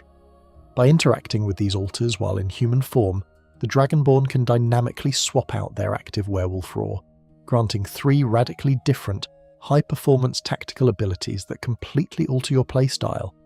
The Totem of Fear. This relic fundamentally upgrades the baseline Howl of Fear, imbuing the roar with such overwhelming Daedric potency that it breaks the psychological resolve of even higher-level targets, ensuring that virtually nothing short of a literal dragon can stand its ground against your voice. The Totem of the Hunt. This artifact grants the werewolf a permanent on-demand detect life capability. When activated, the entire world fades into a muted, dark, monochromatic hue, while the beating hearts and life forces of nearby prey glow with a vibrant, unmistakable crimson aura through solid stone walls, heavy wooden doors, and dense forest foliage. The Totem of Brotherhood. This supreme relic allows the Alpha to let loose a piercing communal howl that instantly summons 2 spectral lupine allies from the hunting grounds to fight by their side, overwhelming enemies through sheer numbers and relentless aggression. To uncover the deeply obscure historical architecture underlying these bizarre artifacts, one must meticulously study the rare in-game text titled The Totems of Hircine, compiled by the ancient scholar Torona. According to these forbidden pages, these relics are not mere enchanted wooden trinkets or simple channelers of magicka. They are literal, physical fragments of the primordial history of oblivion. The text reveals that each totem corresponds directly to one of the three core aspects of Hircine's multifaceted divine persona: the hunger, the strength, and the pack. Furthermore, ancient developer commentary and deep-cut lore fragments suggest that these specific carvings were fashioned from the calcified remains of an unnamed, mythical apex beast that Hircine personally hunted and liquidated during the very first Great Hunt, long before the mortal plane of Mundus was even stabilised by the architectural magic of the divines. By placing them within the blood-soaked volcanic rock of the Underforge, the companions aren't just decorating their secret clubhouse, they are actively constructing a localised metaphysical bridge that allows the raw, unfiltered environmental laws of the hunting grounds to bleed directly into the physical reality of Skyrim. This profound intersection of ancient relics and secret agendas has sparked one of the most fascinating, long-standing community debates and fan theories within the Elder Scrolls fandom regarding the true manipulative nature of Hircine's relationship with the companions. Many lore enthusiasts argue that the sudden, convenient discovery of these totems immediately following Kodlak Whiteman's death is absolutely no coincidence. The fan theory suggests that Hircine intentionally leaked the exact locations of these artifacts to Aela the Huntress's subconscious mind as a brilliant, highly calculated tactical countermeasure against Kodlak's dying wish. Kodlak, as we know, spent his final days desperately searching for a way to cure the circle of lycanthropy, terrified that their souls would be permanently denied entrance to the Nord paradise of Sovngarde. By dangling these hyper-powerful, intoxicating totems in front of the new Harbinger, the Daedric Prince of the Hunt essentially threw an absolute goldmine of supernatural power into the mix, successfully tempting the Dragonborn to abandon any lingering thoughts of a cure. It was a beautifully orchestrated spiritual trap, proving that Hircine doesn't just conquer his prey with spears and hounds. He can easily outmaneuver the noblest mortal philosophers through pure psychological temptation. From a practical gameplay perspective, unlocking these totems introduces an incredible level of variety that completely saves the werewolf form from becoming a one-note combat option in the late game. Consider the pure, tactical luxury of utilising the Totem of the Hunt. In-game, this ability essentially gives the player legal, built-in wall hacks that make the legendary stealth capabilities of the Nightborn vampires look completely amateur by comparison. You can stand calmly outside a massive multi-tiered bandit fortress, activate the Howl and map out the exact location, movement patterns, and current health status of every single hostile entity inside the building before you ever even step foot through the front door. It completely strips away the element of surprise from the enemy. You can plan your explosive sprinting entries with absolute mathematical precision, bursting through a wooden door and immediately swatting a bandit who was standing around a corner, completely oblivious to the fact that a 500-pound monster had been staring at his glowing red silhouette through 3 feet of solid granite for the last 2 minutes. Alternatively, switching to the Totem of Brotherhood turns the game into an incredibly entertaining display of pack tactics. When you let loose the communal roar and summon your spectral lupine allies, the entire dynamic of high-level skirmishes shifts instantly. These spirit wolves are remarkably aggressive, sprinting ahead to tie up enemy archers, distract powerful master mages, and absorb devastating power attacks that would otherwise be directed at you. They are arguably the perfect roomies because they don't leave ectoplasm on the furniture, they don't shed on your favourite carpets, and they certainly won't stand in narrow doorways blocking your exit like a certain housecarl from Whiterun who shall remain nameless. As you progress further into the dedicated beast perk tree, these spectral allies can even be upgraded into full-fledged towering werewolves, allowing you to effectively manifest a miniature, unstoppable army of pure destruction out of thin air whenever a fight grows a bit too tedious. It provides a profound sense of majestic isolation and leadership, reminding the player that even when walking the loneliest, most forgotten corners of the northern wastes, the eyes and the teeth of the hunting grounds are always standing directly behind them, waiting for the command to strike. Ultimately, the process of hunting down, securing, and empowering the Totems of Hircine transforms the werewolf experience from a simple, temporary combat transformation into a deeply personalised, highly lucrative lifestyle choice. You're no longer just a mortal who occasionally turns into a beast to get out of a tight spot. You're actively engaging with the ancient cosmic history of a Daedric prince, reshaping the very architecture of the Underforge to better reflect your status as the ultimate predator of Tamriel. The totems provide a flawless bridge between rich, atmospheric world-building and satisfying high-impact gameplay mechanics, ensuring that whenever the Dragonborn steps into the dark sanctuary beneath the Skyforge, they are reminded that their power is anchored to something infinitely older, darker, and more permanent than the fleeting laws of mortal jarls. The ancient bone-carved artifacts whispering within the subterranean dark of the Underforge provide an undeniable tether to the cosmic power of the hunting grounds. But the ultimate validation of your apex status does not occur within walls of stone and iron. It is realized out in the open, unyielding wild, where the thin veneer of civilization completely dissolves into the primeval landscape.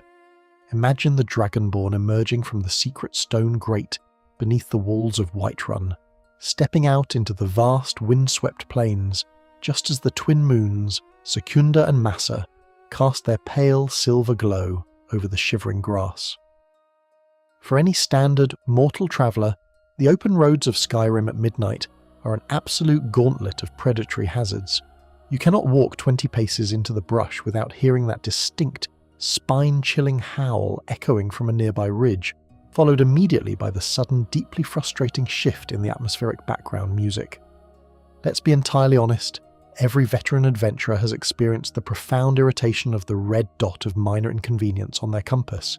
You are in the middle of a deeply immersive, high-stakes trek to track down an ancient dragon or a master necromancer, completely lost in the majestic beauty of the northern lights, when the serene music violently cuts out, replaced by the frantic, high-tempo pounding of war drums. You spin around, drawing an incredibly expensive, legendary enchanted Daedric blade, fully expecting a terrifying frost troll or a towering giant, only to find a single, hyper-aggressive, slightly scruffy timber wolf biting furiously at your iron boots. Skyrim's wild wolves are notoriously relentless, possessing a completely suicidal lack of self-preservation that forces them to aggressively tackle heavily armoured heroes who have literally just liquidated a mythical fire-breathing god of destruction.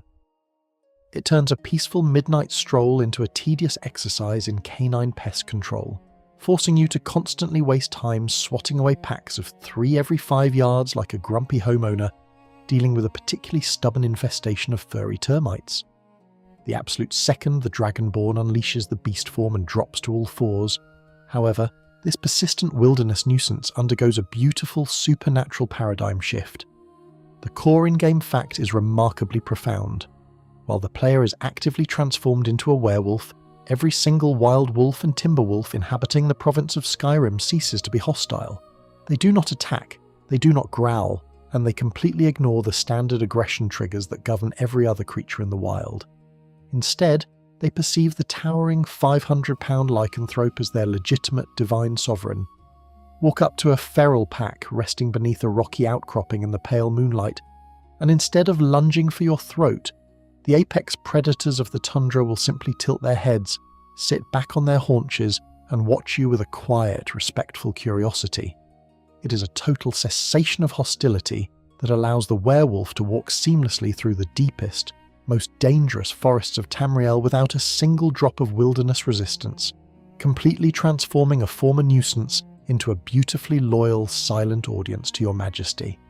To discover the profound, historical architecture underlying this supernatural truce, one must dust off the rarest, most heavily restricted volumes of ancient Nordic folklore, specifically the esoteric manuscripts known as the Songs of Return, Volume 19. In these hidden accounts documenting the early conquests of Ysgramor and his legendary 500 companions, scholars note that the ancient timberwolves of the north were not viewed as simple, mindless beasts of the field. According to ancient Nedic theology, the wild wolves of Skyrim are considered the literal mortal eyes and ears of Hircine himself, acting as primitive biological scouts meant to track the movement of souls across the mortal plane of Nirn. When the Dragonborn carries the blood of the beast, their physical form radiates an incredibly potent supernatural pheromone, a spiritual scent profile that ancient texts refer to as the animus of the Lord of the Hunt. The wild wolves do not see a mortal intruder. Their primitive instinct immediately recognizes the unmistakable divine authority of the Houndmaster's personal line. To strike at a werewolf would be an act of supreme cosmic treason against their own creator, and thus the wild packs automatically submit to the alpha essence, yielding the right of way to Hircine's chosen instrument with absolute silent deference. This fascinating biological and spiritual truce has fueled one of the most passionate, long-standing community debates and fan theories within the Elder Scrolls fandom, the classic scent of the human form paradox. For over a decade, players have endlessly debated a glaring, highly ironic mechanical contradiction in the game. If the Dragonborn carries the permanent, uncurable blessing of Hircine within their veins at all times, why on earth do wild wolves still attack them with such bloodthirsty enthusiasm when they are walking around in their human form? This inquiry has given rise to the popular Primal Testing Grounds fan theory. The theory suggests that Hircine intentionally masks the supernatural scent of the beast while the player is in human skin, purposefully keeping the wild wolves hostile as a continuous, mandatory test of the hunter's vigilance. The Daedric Prince, according to fans, believes that an apex predator should never be allowed to grow soft or comfortable in civilization. By forcing his children to constantly fight off common timber wolves while in human form, he ensures their reflexes remain razor-sharp, subtly provoking them to shed their pathetic mortal disguises and embrace the glorious fury of the wolf.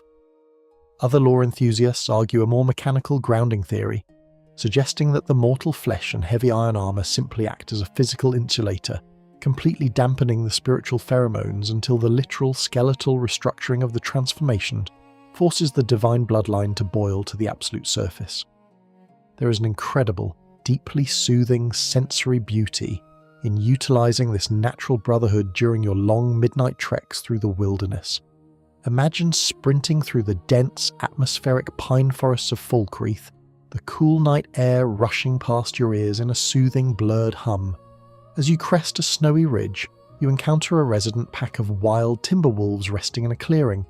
Instead of triggering a chaotic, stressful combat sequence, you simply slow your stride, letting out a soft, low rumble from your chest. The pack rises in unison, their breath pluming in the freezing air like tiny clouds of silver steam. As you resume your overland sprint, the wolves do not fall behind. They instinctively form a tight, beautiful tactical V formation directly behind your flanks, their paws striking the frozen earth in a perfect rhythmic synchronization with your own. You are no longer a solitary monster traversing a hostile land. You are the undisputed commander of a living, breathing wilderness vanguard, running wild and free beneath the stars with a family that answers to no mortal king or jarl. This natural alliance becomes even more delightfully amusing when you consider the absolute psychological confusion it must cause for any passing imperial couriers or travelling merchants who happen to spot you from the road. Imagine being a simple, overworked caravan guard trying to navigate the dark paths near Riften, only to look out into the trees and see a 500-pound werewolf casually jogging past, flanked by 3 highly focused timber wolves who look like they are acting as a professional, highly aggressive security detail. It completely shatters the carefully constructed boundaries between civilization and the wild, proving that the rules of the city have absolutely no power out here in the dark. And let's be entirely honest, it makes you feel like the ultimate edgelord version of a Disney princess. While standard heroes have to spend hours practicing complex illusion magic, or wasting precious dragon souls on the Kind's peace shout, just to get a local cave bear to stop chewing on their shins, the werewolf achieves total wilderness harmony through the sheer, unadulterated dominance of their baseline biology. You don't have to sing to the animals or offer them sweet treats. You simply project an aura of such absolute, terrifying apex authority that the entire natural world naturally falls into line out of sheer, instinctual respect. It provides a profound sense of psychological comfort and raw, liberating immersion, ensuring that no matter how isolated or treacherous the frozen wastes of Skyrim may become, the wolf will always find a home, a pack, and an absolute sanctuary among the wild children of the hunt. The majestic freedom of running with a wild lupine vanguard under the pale light of the twin moons highlights the supreme liberation of the wild. Yet every veteran adventurer knows that the true, soul-crushing weight of Skyrim isn't found in its dangerous predators, but in its endless, exhausting abundance of loot. Picture the Dragonborn standing deep within the brass-lined corridors of a subterranean Dwemer ruin, surrounded by the steaming metallic corpses of defeated dwarven centurions and ancient spheres. The floor is absolutely littered with priceless treasures, solid gold candlesticks, rare soul gems pulsing with inner magical light, heavy sheets of refined dwarven scrap metal, and massive calcified dragon bones harvested from a beast that crashed through the cavern ceiling just moments ago. It is an absolute goldmine, a hoarder's paradise that could easily fund the purchase of every single piece of real estate from Breezeholm to Proudspire Manor. But then, the inevitable tragedy strikes. You pick up one single solitary iron ingot, and the dreaded, devastating notification manifests in the upper left corner of your vision. You are over-encumbered. Instantly, the mighty champion of prophecy is reduced to a pathetic slow-motion crawl. Your character shuffles forward at a snail's pace, their boots dragging heavily across the stone tiles, as if gravity itself has suddenly been turned up to 11. You look over at your loyal follower, perhaps the ever-snarky Lydia, who stands there crossing her arms, letting out a heavy, passive-aggressive sigh before reciting her legendary line, "I am sworn to carry your burdens." But let's be entirely honest, Lydia's inventory is already completely packed to the brim with 47 iron shields, an ancient Nord battle axe she refuses to equip, and a bizarre collection of wooden plates you accidentally made her pick up 3 hours ago. If you try to hand her one more dragon scale, she will look at you with pure, unadulterated cinematic murder in her eyes. You're completely stuck, forced to make the ultimate heartbreaking gamer choice. What precious treasure do you throw away into the dirt just so you can walk again? The absolute millisecond the Dragonborn drops to all fours and unleashes the beast within, this entire logistical nightmare is completely obliterated by a magnificent display of supernatural utility. The core in-game fact is a beautifully liberating mechanic. Entering the werewolf beast form grants the player a massive, hard-coded passive buff to their carrying capacity, increasing the limit by an astronomical 2,000 points. It is a staggering mechanical injection of pure logistical bliss. The moment the bones shatter and the dark fur erupts from your skin, the over-encumbered state is instantly dissolved. It doesn't matter if your human inventory was carrying an entire museum's worth of heavy iron daggers, 300 pounds of raw malachite ore, and a literal mountain of ancient Nordic pottery. The werewolf simply ignores the physical weight of everything you own. You can instantly transition from a pathetic, agonizingly slow shuffle into a full-velocity overland sprint, tearing through the dungeon exits and blasting across the plains of Whiterun like a furry freight train that happens to be hauling a multi-million septim treasury inside its invisible pockets. To find the deeply obscure historical precedent for this unbelievable physical burden-bearing capacity, one must explore the rare, heavily guarded scholarly texts documenting the nomadic hunting patterns of the ancient Glenmoril covens, specifically the esoteric volume titled The Huntsman's Creed. In these dusty, blood-stained pages, ancient witches detail how Hircine's Chosen were tasked with provisioning entire underground clans during the long, brutal winters of the First Era. According to the lore, the physical restructuring of the werewolf's skeletal matrix during transformation does more than just grant offensive power. It creates an internal kinetic distribution web that spreads external weight evenly across the beast's supernatural muscle groups. The text records that a single werewolf pack alpha could comfortably carry the entire intact carcass of a fully grown woolly mammoth across the jagged peaks of the Velothi Mountains without slowing down its stride or showing a single sign of physical fatigue. The feast could not be brought back to the den if the hunter was weighed down by the prize, and therefore the prince of the hunt engineered the beast's blood to possess a structural density that treats hundreds of pounds of physical matter as if it were nothing more than a light feather drifting in the wind. This miraculous mechanical loophole, where a massive inventory of physical items completely vanishes during transformation, only to remain perfectly accessible later, has fueled one of the most legendary, hilarious, and long-standing community debates and fan theories in the history of the Elder Scrolls fandom: the mystery of the pocket dimension stomach. For over a decade, players have endlessly debated the hilarious visual and logical implications of this system.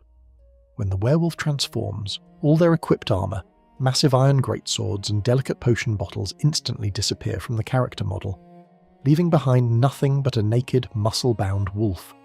This has given rise to the popular tongue-in-cheek community theory that Hircine's blessing includes a localized magical rift inside the werewolf's digestive tract, a literal pocket dimension within the beast's stomach where all your mortal possessions are safely stored during the hunt.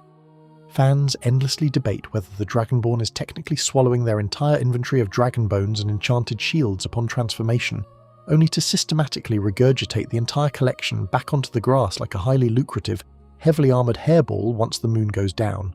Other lore enthusiasts prefer a more spiritual theory, suggesting that Hircine's magic temporarily dematerializes the physical weight of your gear into the hunting grounds themselves, holding your items in a state of cosmic suspension until you revert to human form, ensuring that the predator remains entirely unburdened by the material distractions of civilization while tracking its prey.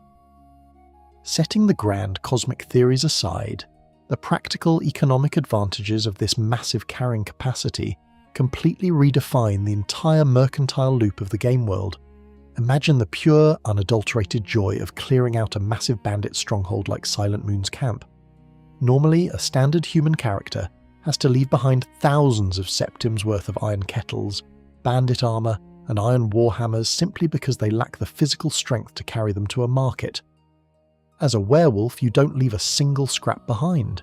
You can systematically vacuum up every single solid object in the entire fort, turn into the beast, and sprint across the landscape directly to the front gates of Whiterun in a matter of minutes. There is an incredible sense of dark comedy in walking straight into Belethor's general goods store immediately after reverting to your human form, completely unencumbered, and dumping 400 iron cauldrons, 57 rusty swords, and a massive pile of dragon bones directly onto his wooden counter. Belethor will rub his hands together, flashing his classic sleazy merchant smile while uttering his famous line, "Everything's for sale, my friend. Everything. If I had a sister, I'd sell her in a second."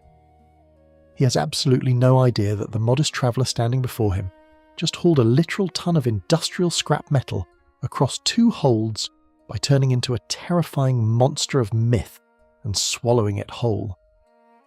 This incredible capacity also eliminates one of the most persistent immersion-breaking elements of playing a high-level character.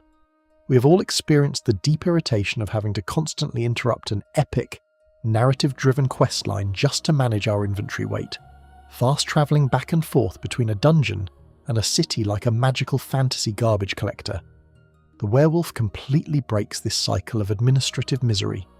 It allows you to stay immersed in the dark, atmospheric beauty of the world for hours on end, confidently hoarding every single piece of magical loot you find, knowing that your inner beast is always standing by to act as the ultimate high-performance pack mule whenever your pockets grow a bit too heavy. It provides a profound sense of psychological relief and raw, liberating power, turning what is traditionally the most tedious, universally hated chore in the entire RPG genre into an absolute breeze, ensuring that the ultimate saviour of Tamriel can spend less time worrying about their inventory slots and more time unleashing the raw, untamed fury of the wild. The heavy wooden door of Belethor's general goods store clicks shut, cutting off the sleazy merchant's sycophantic chuckles and the cluttered, dusty atmosphere of the lower market district. The Dragonborn steps back out into the crisp, cool air of Whiterun, their pockets significantly lighter but their mind completely unburdened by the material logistics that crush ordinary travellers. Walking through the wind-swept pathways of the Wind District, the persistent, tireless shouting of Heimskr echoes across the stone steps, his lungs acting as a modern acoustic miracle as he screams about the glory of mighty Talos to a completely indifferent audience of local guard squads and wandering peasants.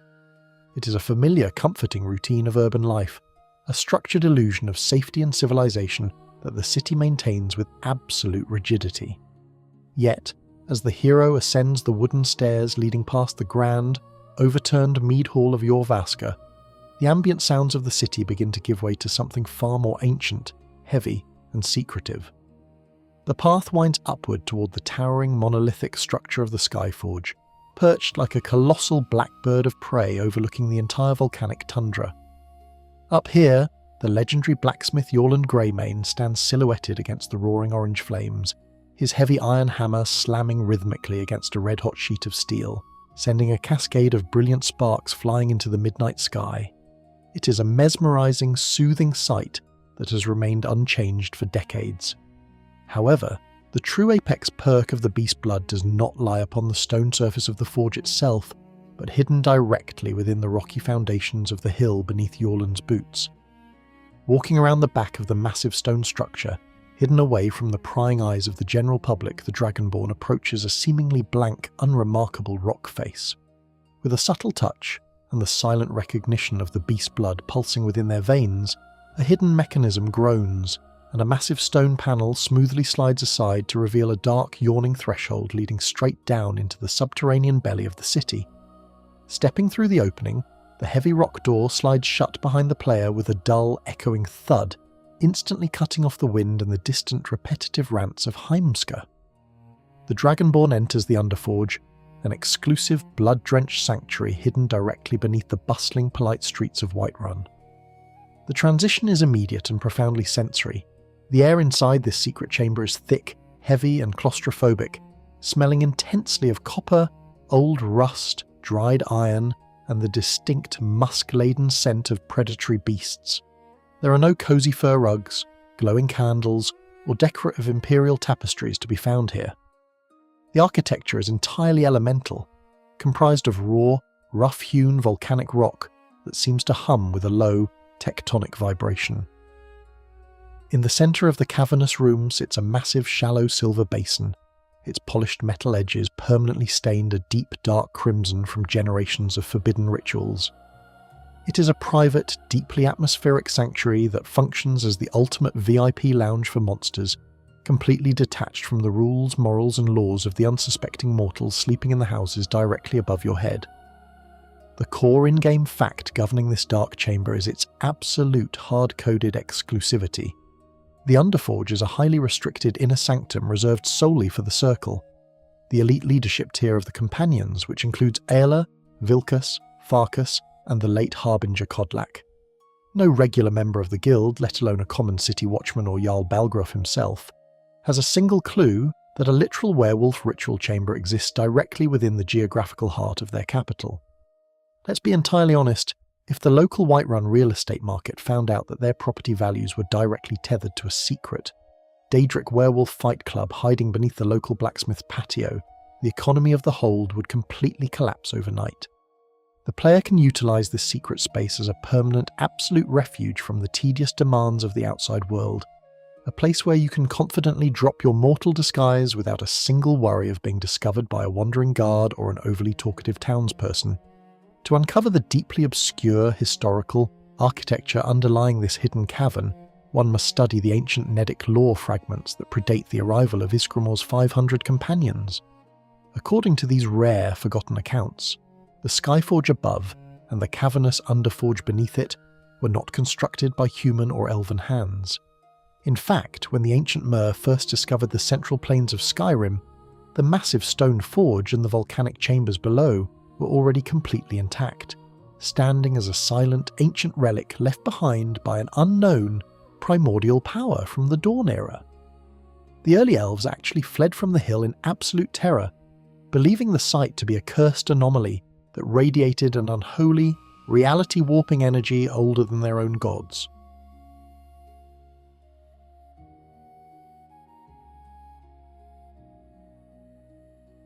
When Ysgramor's crew discovered the site, they noticed that the volcanic heat within the Underforge possessed a unique supernatural property. It was completely insulated from the freezing ambient temperatures of the surface, maintaining a constant, sweltering heat that could soften the densest metals without a single piece of firewood.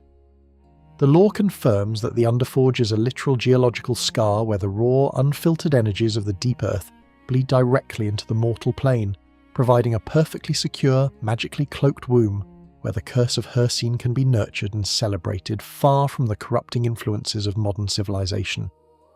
This bizarre spatial layout, where a terrifying Daedric blood altar sits directly beneath a bustling public landmark, has fueled one of the most legendary, long-standing community debates and fan theories within the Elder Scrolls fandom, the acoustic paradox of Whiterun. For over a decade, fans have endlessly debated the hilarious lack of environmental awareness displayed by the citizens of the city.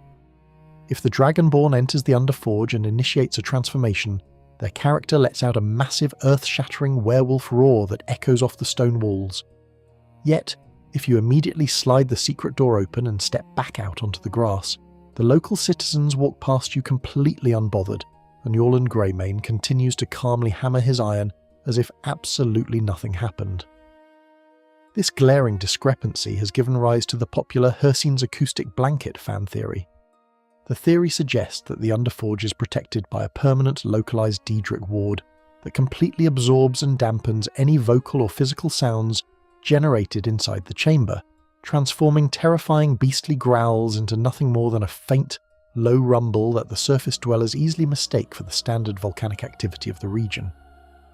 Other lore enthusiasts prefer a more practical, humorous explanation, pointing out that Yorland Greymane has been standing directly next to a roaring forge and slamming a heavy iron hammer against solid steel for over 40 years, meaning the legendary blacksmith likely suffers from such a profound, localized degree of military-grade hearing loss that a full pack of werewolves could comfortably throw a chaotic midnight rock concert directly behind his back without him ever noticing a single note.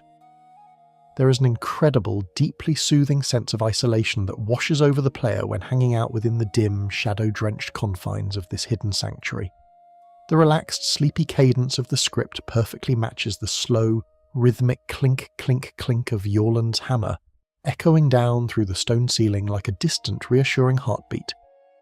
You can stand beside the silver basin, watching the soft, warm light of the volcanic vents play across the rough rock walls, feeling completely disconnected from the frantic high-stakes narratives of dragons, civil wars and political assassinations that consume the rest of the province.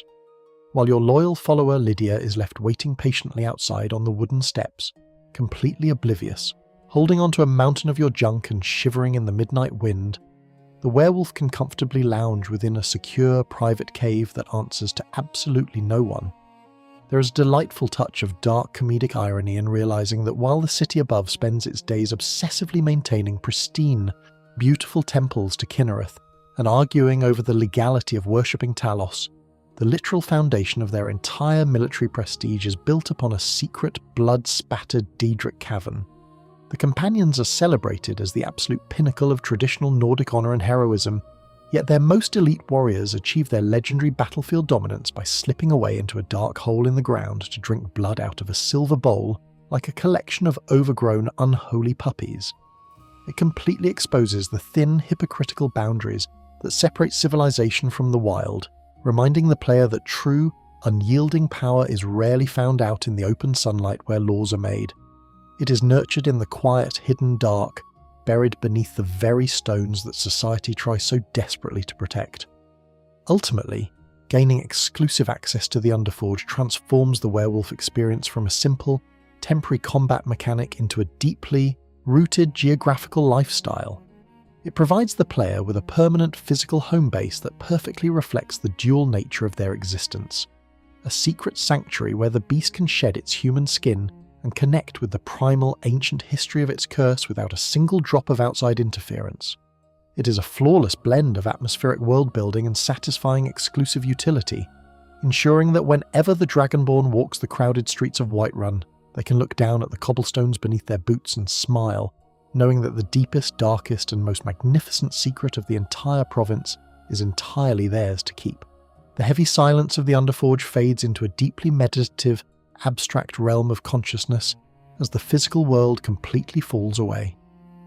When the Dragonborn curls up to rest under the protective shadow of the Skyforge, their mind doesn't drift to the familiar glittering guardian constellations that dictate the destinies of ordinary Tamrielic mortals.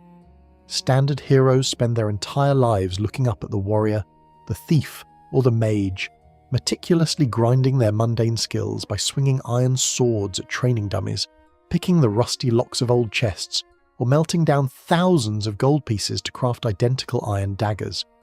Let's be entirely honest, spending 16 consecutive hours standing over a hot forge just to make enough jewellery to slightly increase your smithing skill is a remarkably tedious way to save the universe.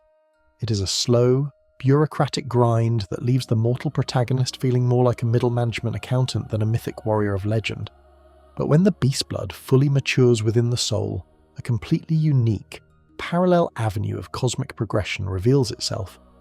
The absolute moment the player enters the beast form and casts their gaze toward the night sky, the traditional skill menu vanishes entirely. In its place manifests a towering, glowing crimson constellation, shaped like a stylized, snarling werewolf, etched directly into the cosmic fabric of the cosmos. This brings us directly to a monumental gameplay milestone, the dedicated beast form perk tree.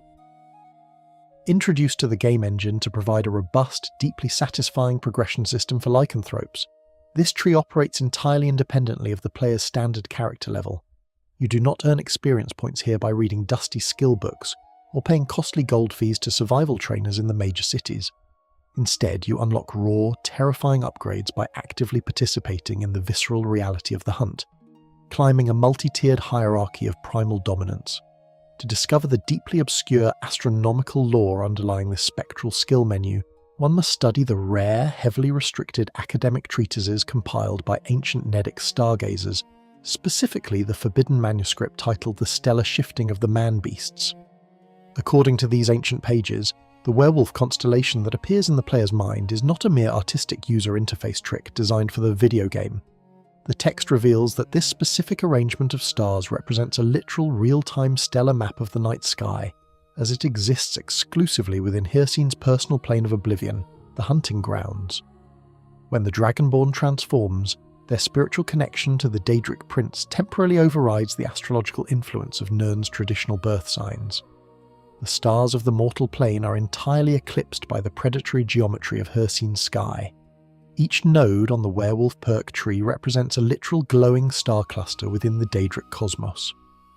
By unlocking a perk, the player is not just learning a new technique, they're actively absorbing the cosmic radiation of a distant alien star system, permanently burning the physical laws of the hunting grounds directly into their mortal DNA. Naturally, this highly unusual progression mechanic has ignited one of the most passionate, long-standing community debates and fan theories within the vibrant Elder Scrolls fandom, the gourmet soul-splitting paradox. For over a decade, players have endlessly debated the hilarious, highly illogical narrative implications of the werewolf's experience system. In-game, to earn a perk point for your wolf form, you must explicitly eat the fresh hearts of your fallen enemies. This has given rise to a popular tongue-in-cheek community theory that the werewolf's digestive system possesses a highly specialized esoteric spiritual filter, capable of instantly extracting the localized muscle memory and combat proficiency from a bandit's vital organs. Fans love to jokingly debate whether the Dragonborn is technically inheriting the specific life choices, childhood memories, and culinary preferences of every single mercenary they consume. Imagine suddenly knowing how to play the lute or speak fluent poetic High Elven simply because you decided to have a late-night snack consisting of a rogue Thalmor wizard's liver. More serious lore enthusiasts argue a deeper metaphysical theory, suggesting that because the feast absorbs the victim's lingering animus, the werewolf is literally sacrificing the raw life force of their prey to Hircine's stars. The Daedric Prince receives the soul energy as a tribute, and in return he uses his reality-bending power to instantly rewire the player's muscular and skeletal framework, granting them advanced tactical abilities as a direct reward for a successful hunt. Regardless of the exact spiritual science behind the system, the sheer practical utility of the werewolf perk tree completely transforms how you approach character building in the late game. Consider the pure, unadulterated structural luxury of utilizing the savage feeding perk. Before unlocking this node, the werewolf is locked into a highly restrictive, stressful dietary regime, forced to exclusively hunt down human or elven targets to maintain their transformation.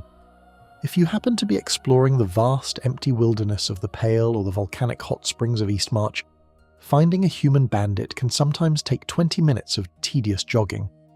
But once you invest a perk point into savage feeding, the entire environmental landscape becomes an open, unlimited buffet. You can comfortably sprint up to a herd of wild hawkers sunbathing on an iceberg, a pack of wild cave bears, or even a giant mud crab resting near a riverbank, and systematically convert their carcasses into extra transformation time. It completely frees the player from the anxiety of the ticking clock, allowing for an uninterrupted, seamless immersion into the role of Skyrim's ultimate apex predator. There is an incredible sense of dark comedy in imagining how the local hold guards must perceive your sudden, terrifying growth in tactical efficiency. Imagine a squad of Whiterun watchmen standing on a wooden guard tower, watching a werewolf sprint past. The last time they saw this beast, it was a formidable but manageable threat. But now, after systematically eating its way through 3 entire bandit fortresses, the wolf has unlocked the advanced totem perks, allowing it to summon towering ice wolves out of thin air and shrug off heavy iron warhammers as if they were soft feathers. The guards must be utterly baffled by a creature that grows exponentially more intelligent, heavily muscled and magically potent simply by maintaining a remarkably aggressive, high-protein midnight diet. It completely throws the standard rules of mortal evolution out the window, proving that while civilization's armies have to spend decades training their recruits in military academies, the wolf achieves absolute martial perfection through the pure, unadulterated simplicity of the feast. Ultimately, the dedicated beast form perk tree provides a deeply satisfying, highly rewarding sense of long-term progression that perfectly complements the speed, power and disease immunity of the beast blood. It ensures that the werewolf form remains a viable, devastatingly effective combat option, even as the player scales into the highest level brackets of the game, facing off against legendary dragons and ancient vampire lords.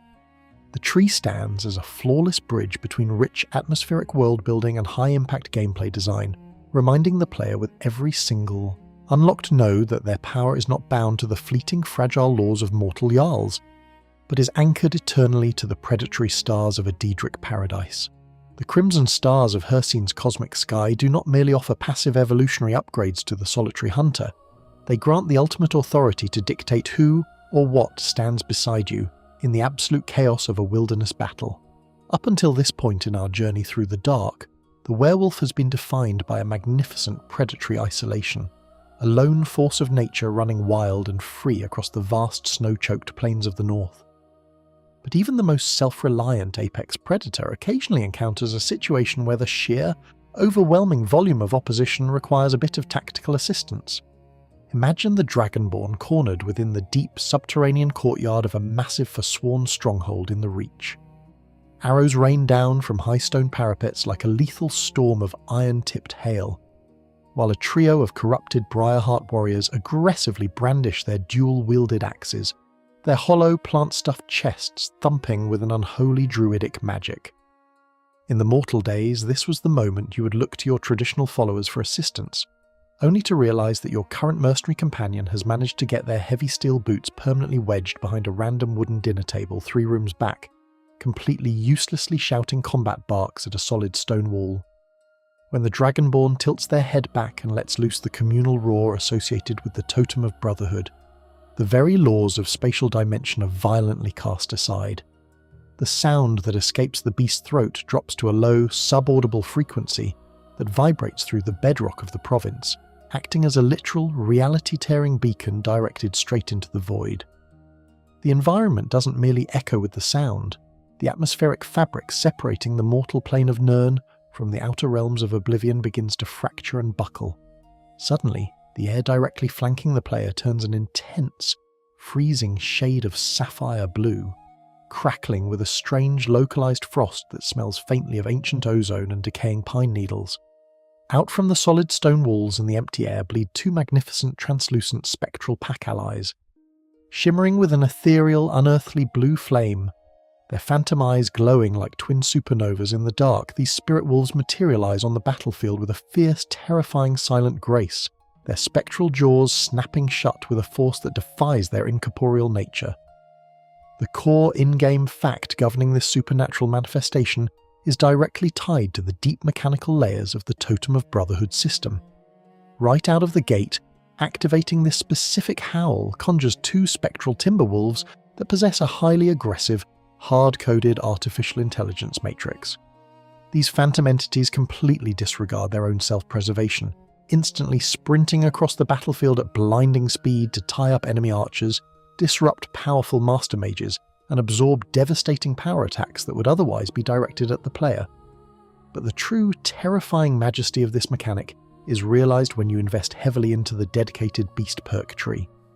By unlocking the advanced nodes specifically designed to empower the totems, the baseline spirit wolves undergo an immediate permanent evolutionary mutation.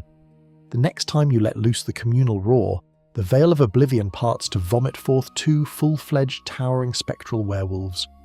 These colossal, glowing blue juggernauts possess the exact same ragdolling power attacks and devastating claw damage as the player, turning a standard skirmish into a beautifully coordinated, highly lucrative pack ambush that leaves the opposition absolutely no room to breathe. To find the deeply obscure historical architecture underlying these phantom summons, one must look past the basic spellbooks of the College of Winterhold and dive into the rare, heavily restricted theological manuscripts known as the Hounds of the Hunt, compiled by an anonymous Skarl shaman centuries ago. According to these faded vellum pages, these spectral beasts are not standard conjured daedra or simple illusions woven from magicka like the common, familiar spells used by mortal novices. The text reveals that these entities are the literal, preserved spiritual constructs of ancient hunters who participated in the legendary wild hunts of eras past. When a mortal hunter who carries the beast blood falls in battle, their soul is transported directly to Hircine's personal realm, the hunting grounds. If their ferocity during life was deemed truly exceptional, their spiritual essence is not merely allowed to chase prey through the eternal forests. It is systematically woven into the Prince of the Hunt's personal vanguard, transformed into an incorporeal Hound of Oblivion. By invoking the Totem of Brotherhood, the Dragonborn is actively utilising a localised Daedric proxy law, briefly drafting these eternal mythic executioners out of their afterlife, to serve as a personal security detail on the mortal plane. Naturally, this profound intersection of ancestral spirits and Daedric ownership has fueled one of the most passionate, long-standing and existential community debates and fan theories within the vibrant Elder Scrolls fandom, the tragic identity of the Phantom Pack. For over a decade, players have endlessly debated a highly compelling, heartbreaking narrative theory regarding the true identities of the spectral werewolves that manifest at your side. Because the player recovers the Totems of Hircine alongside Aella the Huntress, immediately following the death of Skjor and Harbinger Kodlak, a massive faction of the player base firmly believes that the two spectral werewolves you summon are the literal bound spirits of your fallen companions. The theory suggests that while Kodlak's soul was successfully cleansed and guided to the Golden Mead halls of Sovngarde, warriors like Skjor, who proudly embraced the curse until their final breath, were instantly claimed by the hunting grounds. Fans love to endlessly debate the bittersweet, highly ironic implications of this system. When you are fighting for your life against a legendary dragon at the summit of a frozen mountain peak, the spectral werewolf tearing into the beast's flank might literally be the ghost of Skjor, continuing to fulfill his ancient vow to protect the circle and guide the new Harbinger, even from beyond the grave. It turns a simple gameplay combat summon into a deeply emotional, atmospheric callback to the guild's tragic history. Conversely, more cynical lore enthusiasts argue a darker, more terrifying community theory, that Hircine is actively mocking the companion's concept of honour. The theory suggests that the Daedric Prince deliberately shapes common Daedric spirits into the likeness of your dead shield brothers just to manipulate the Dragonborn's emotions, ensuring that the player remains completely intoxicated by the illusion of the eternal, glorious lupine brotherhood, permanently cementing their soul to his realm.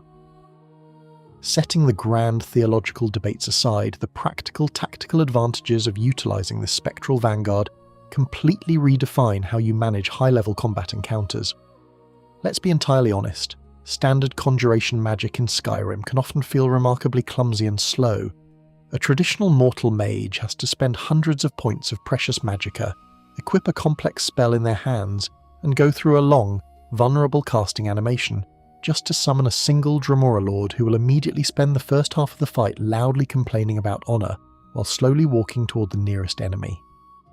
The werewolf, however, triggers an entire multi-man tactical insertion with a single press of the shout button. It costs absolutely zero magicka, can be activated while in a full sprint, and instantly drops two highly aggressive, hyper-focused engines of destruction directly into the enemy's backline. There is a distinct sense of dark comedy in watching how a smug group of high-level Thalmor executioners reacts to this sudden, supernatural developments. They spent hours planning a perfect, mathematically precise ambush to assassinate the Dragonborn, aligning their elven glass armour and preparing their pristine lightning spells.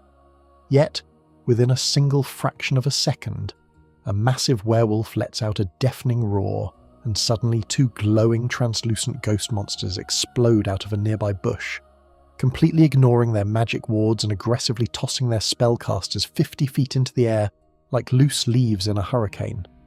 The pure, unadulterated battlefield confusion it creates is an absolute joy to behold. The spectral pack allies act like heat-seeking ghost missiles, completely dismantling the enemy's line of sight and drawing every single drop of enemy aggression away from the player character. This incredible pack synergy allows the werewolf to comfortably assume the role of a true field commander. You can sit back on a rocky ridge, calmly watching the glowing blue chaos unfold down below, and selectively sprint into the fray only to deliver the final crushing power attacks on targets that your spectral pack has already thoroughly tenderized. It provides a profound sense of majestic authority and psychological comfort, reminding the player with every single blue-tinged echo that even when they are walking the loneliest, most forgotten corners of the frozen northern wastes, they are never, truly alone. The teeth, the claws, and the eternal, unyielding fury of the hunting grounds are always standing directly behind them, waiting for the command to tear the world apart. The shimmering, ethereal blue glow of the spectral pack allies slowly dissolves back into the freezing midnight air, leaving behind a silence so deep you can practically hear the frost crystallizing on the pine needles. The absolute devastation left in the wake of your ghostly vanguard is a testament to the tactical authority of the pack alpha, but as the remaining echoes of the skirmish fade, a more direct, intimate form of violence beckons. The Dragonborn stands over a heavily armoured foe who is desperately scrambling backward through the snow, frantically trying to raise a heavy, steel-reinforced shield. In the old mortal days, confronting a target encased in thick metal required an immense amount of material preparation.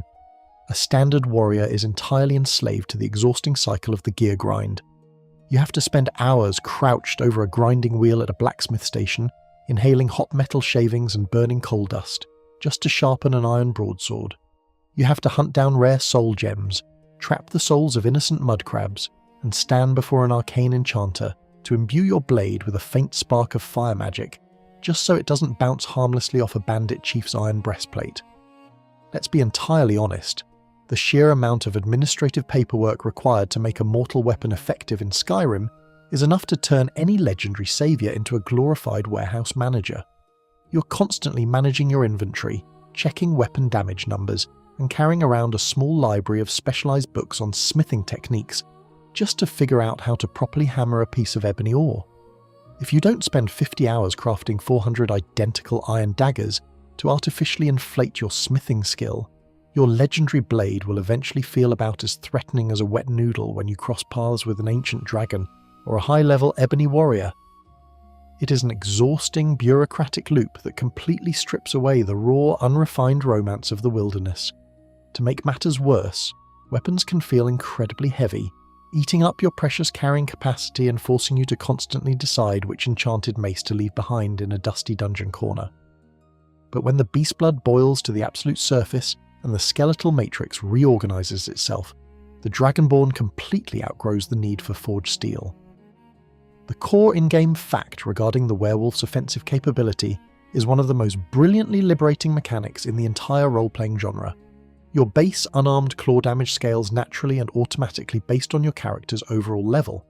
Starting at a respectable 20 base damage at level 1, the werewolf's claws steadily grow denser, longer, and sharper, peaking at a massive 60 base damage once the player reaches level 50.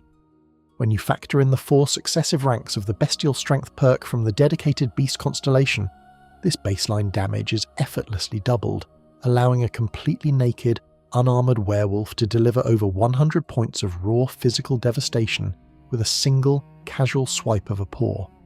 Mechanically, this means your bare fingernails naturally possess a higher baseline damage rating than a master-crafted, unenchanted Daedric or Dragonbone greatsword, completely bypassing the need for a single trip to a blacksmith shop or a weapon wheel.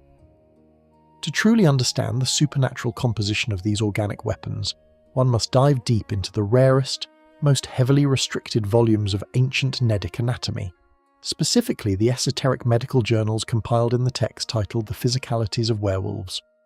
According to these forbidden scholarly accounts, the fingernails of a lycanthrope do not consist of standard mortal keratin. During the agonizing, bone-shattering transformation process initiated by Hircine's blessing, the host's digits undergo a radical cellular compaction. The blood flow to the extremities is heavily pressurized, injecting microscopic traces of raw Daedric residue directly into the growing horn structure. The text notes that the claws calcify into a unique organic compound that shares a near-identical structural density with refined ebony ore. Furthermore, ancient accounts from the early First Era claim that a werewolf's claws actively vibrate at a subtle, supernatural frequency while on the hunt.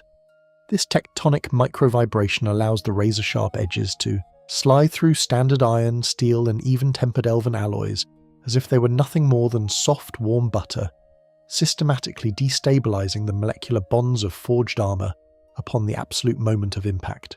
This staggering disparity between the complex, hours-long grind of mortal blacksmithing and the effortless, level-scale dominance of organic claws has fueled one of the most passionate, long-standing, and hilarious community debates within the Elder Scrolls fandom, the naked wolf versus master artisan paradox. For over a decade, players have endlessly debated the hilarious existential crisis this introduces to the narrative. Imagine spending weeks of game time role-playing a master smith, tracking down the rarest dragon bones, diving into dangerous volcanic vents to harvest raw malachite, and using high-level enchanting loops to create a god-tier suit of armor that makes you look like a walking fortress. Yet if a naked, unarmored werewolf sprints out of the tree line, it can casually use its bare, unenchanted fingernails to completely shred through your legendary masterwork in a single fraction of a second. This glaring logical gap has given rise to the popular fierce styling meta fan theory across the community. The theory playfully suggests that Hircine intentionally engineered werewolf claws to outperform the finest mortal craftsmanship purely as a cosmic middle finger to Zenithar, the divine god of labour and commerce. The Daedric Prince of the Hunt, according to fans, believes that true power should be a birthright of the body, completely independent of tools, currency, or civilization's silly little workshops. Lore enthusiasts endlessly argue whether the werewolf's ability to rip through dragon scales is a form of passive tonal manipulation, or if the beast's raw muscle velocity is simply so immense that it generates thousands of foot-pounds of kinetic pressure, transforming a basic claw swipe into a literal biological hydraulic press that no armor rating can realistically withstand. Watching this incredible damage scaling unfold in real-time combat provides a deep, visceral satisfaction that never truly loses its luster. Imagine encountering a massive frost troll or a towering giant on the open tundra. Normally, a human character has to carefully manage their positioning, landing a few careful swings with their sword before retreating to avoid a devastating counterattack. As a werewolf, you can simply sprint straight into their face, plant your hind legs, and unleash a flurry of left and right claw swipes. The speed of the werewolf's unarmed attacks is significantly faster than any two-handed weapon in the game, allowing you to deliver a rapid-fire sequence of lacerations that turns the enemy's health bar into an absolute joke. The sound design during these moments is spectacularly brutal. A heavy, wet sound of razor-sharp horn ripping through flesh, followed immediately by a magnificent cascade of deep crimson arterial spray that paints the pristine white snow a vibrant shade of executioner's red. There is an incredible sense of dark comedic irony in realizing that the ultimate savior of the universe, the prophesied hero destined to defeat Alduin the World Eater, can comfortably achieve absolute martial supremacy across the province simply by neglecting their personal grooming habits and letting their fingernails grow out a bit.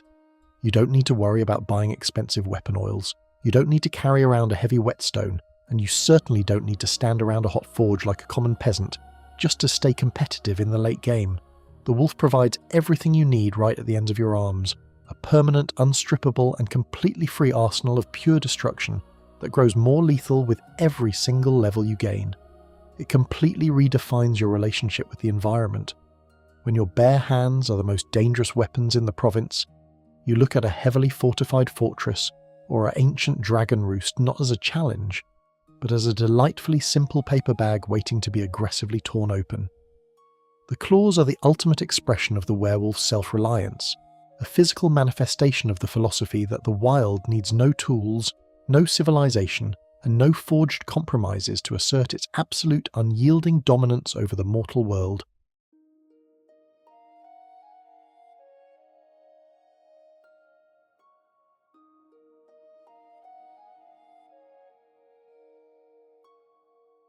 The razor-sharp, ebony-dense claws that effortlessly sheared through tempered elven armour and shattered the shields of the city watchmen must eventually grow still, for even the most magnificent predator on the mortal plane of Nirn cannot outrun the final, quiet shadow of mortality. The day will inevitably arrive when the Dragonborn's epic saga draws to its ultimate earthly close. The dragons have all been shouted out of the sky, the civil war has settled into the dusty pages of history books, and the great thrones of the jarls have crumbled away into indistinguishable piles of stone. The mortal frame, which spent a lifetime acting as a vessel for the raging warm-blooded torrent of Hircine's blessing, gently closes its eyes for the very last time beneath the pale winter stars. For the ordinary, unblessed citizens of Tamriel, this transition is fraught with a trembling existential dread, their souls cast into the unknown, or left to wander the bleak, colourless pathways of the soul cairn, if they happen to make some poor life choices with a stray necromancer. But for the proud carrier of the beast blood, the end of mortal life is not a tragic descent into cold darkness. It is the ultimate glorious commencement of the grandest hunt of all. This brings us to the absolute pinnacle, the crown jewel of being a werewolf in Skyrim, the divine promise of eternal hunting in Hircine's afterlife. The transition of the soul from the fragile, decaying physical world to the outer planes of oblivion is a seamless, magnificent awakening. The Dragonborn doesn't wake up to find themselves standing before a stern, judgmental deity or sitting around a stuffy celestial courtroom. Instead, they open their eyes to find their feet firmly planted on a carpet of damp, moss-covered earth, their nostrils instantly filling with the intoxicating, sharp scent of fresh autumn pine and the warm, unmistakable trail of nearby prey. The core in-game fact surrounding this mythic afterlife is a central, driving narrative pillar of the companion's climactic questline, Glory of the Dead. Throughout your time in Jorvaska, the wise old harbinger, Kodlak Whitemane, spends his final days consumed by a profound, agonizing spiritual terror. Kodlak, adhering to the traditional ancient beliefs of his Nordic ancestors, desperately wishes for his soul to ascend to Sovngarde, the golden mead hall of heroes overseen by Shor. He views the beast blood not as a majestic blessing, but as an unholy Daedric shackle that will permanently deny him entry to the Whalebone Bridge. Sovngarde, while undeniably beautiful with its golden mead halls and majestic whalebone bridges, is essentially a permanent celestial frat party, where you're forced to listen to ancient Nords brag about their bench press numbers and eat lukewarm leg of goat for all eternity. To save Kodlak's spirit from the clutches of the Houndmaster, the Dragonborn must journey into the depths of the tomb of Ysgramor, aggressively tossing the severed head of a Glenmoral witch into the blue fires of the Harbinger's flame to violently purge his wolf spirit. Yet, while Kodlak fights tooth and nail to escape this fate, warriors like Ayla the Huntress openly mock the idea of a boring, stagnant human paradise. Ayla proudly declares her desire to be claimed by the father of the man-beasts, choosing an eternity of wild freedom over the polite, structured halls of the dead, establishing a clear in-game reality that the hunting grounds are the definitive, unyielding destination for any soul that dies with the mark of the wolf intact. To uncover the deeply obscure structural geography of this legendary Daedric afterlife, one must look past the standard religious texts of the imperial cult and meticulously study the rare, heavily restricted academic volume titled The Hunting Grounds. According to these forbidden scholarly pages, Hircine's realm is not a singular uniform forest, but a vast, multi-layered cosmic ecosystem, divided into 5 distinct shifting territories that perfectly reflect the complex nature of the hunt. The text reveals that within this realm the sun never truly sets. Instead, a colossal blood-red moon dominates the twilight sky, casting a permanent crimson luminescence across the landscape. The terrain itself is alive, constantly shifting and reorganizing its geometry to provide the ultimate physical challenge for its inhabitants, ranging from blinding vertical snowfields where silver ice wraiths track their targets, to dense predatory jungles where the trees themselves possess a flesh-eating hunger. The lore confirms that the spirits of the dead do not wander aimlessly. The hunters and the prey are locked in a perfectly balanced, self-sustaining cycle, where those who are caught and consumed are instantly remade at the next rise of the blood moon, allowing them to participate in the thrilling, high-stakes game of survival for all eternity without ever experiencing the true, permanent expiration of death. Naturally, this absolute Daedric claim on the soul has fueled the single most passionate, long-standing, and legendary philosophical community debate and fan theory in the entire history of the Elder Scrolls fandom, the cosmic custody battle for the Dragonborn. For over a decade, players have pointed out a hilarious, deeply complicated metaphysical paradox that arises at the end of a comprehensive playthrough. By the time you complete every major questline in Skyrim, your character has legally pledged their soul to nearly every single high-powered entity in the cosmos. You're a werewolf claimed by Hircine, a nightingale bound to protect the Twilight Sepulchre for Nocturnal, a champion of Hermaeus Mora trapped in the ink-stained corridors of Apocrypha, and a pure-blooded vampire servant of Molag Bal, all while possessing the literal divine dragon soul granted by Akatosh himself alongside a VIP pass to Sovngarde. This absurd overlapping of spiritual contracts has given rise to the popular community theory of the Daedric free-for-all. Fans love to endlessly debate the hilarious visual imagery of the exact moment the Dragonborn dies, suggesting that a literal, multi-faction proxy war will erupt on the borders of the Void. Picture Hircine's spectral hunting hounds clashing headfirst with Nocturnal's shadowy ravens, while Molag Bal's tormentors and Akatosh's golden dragons file the cosmic equivalent of a multi-billion septim corporate custody battle, complete with Daedric lawyers filing injunctions in the celestial courts just to claim ownership over the ultimate hero. The dominant school of thought among lore enthusiasts, however, leans toward the dragon soul pulls rank theory. This perspective argues that because the Dragonborn possesses the literal, unsplittable divine essence of Akatosh, their soul is metaphysically too massive and too heavy for any single Daedric prince to realistically hold or bind to their realm. According to this theory, the moment the mortal body dies, the dragon spark violently reabsorbs all the competing Daedric curses, shatters the spiritual contracts like cheap glass, and ascends directly back to the dragon god of time, leaving Hircine, Nocturnal, and the rest of the Oblivion princes holding nothing but an empty, highly disappointing bag of cosmic static. Yet, if one chooses to fully embrace the role-playing immersion of the lycanthrope, the idea of spending eternity within the hunting grounds remains the ultimate psychological reward. Imagine an afterlife completely free of property taxes, civic duties, or annoying local shopkeepers asking if you've seen their missing golden claw. You are no longer the overworked, underappreciated errand boy of the jarls, constantly forced to walk back and forth across the province to clear out bandit camps for a handful of copper coins.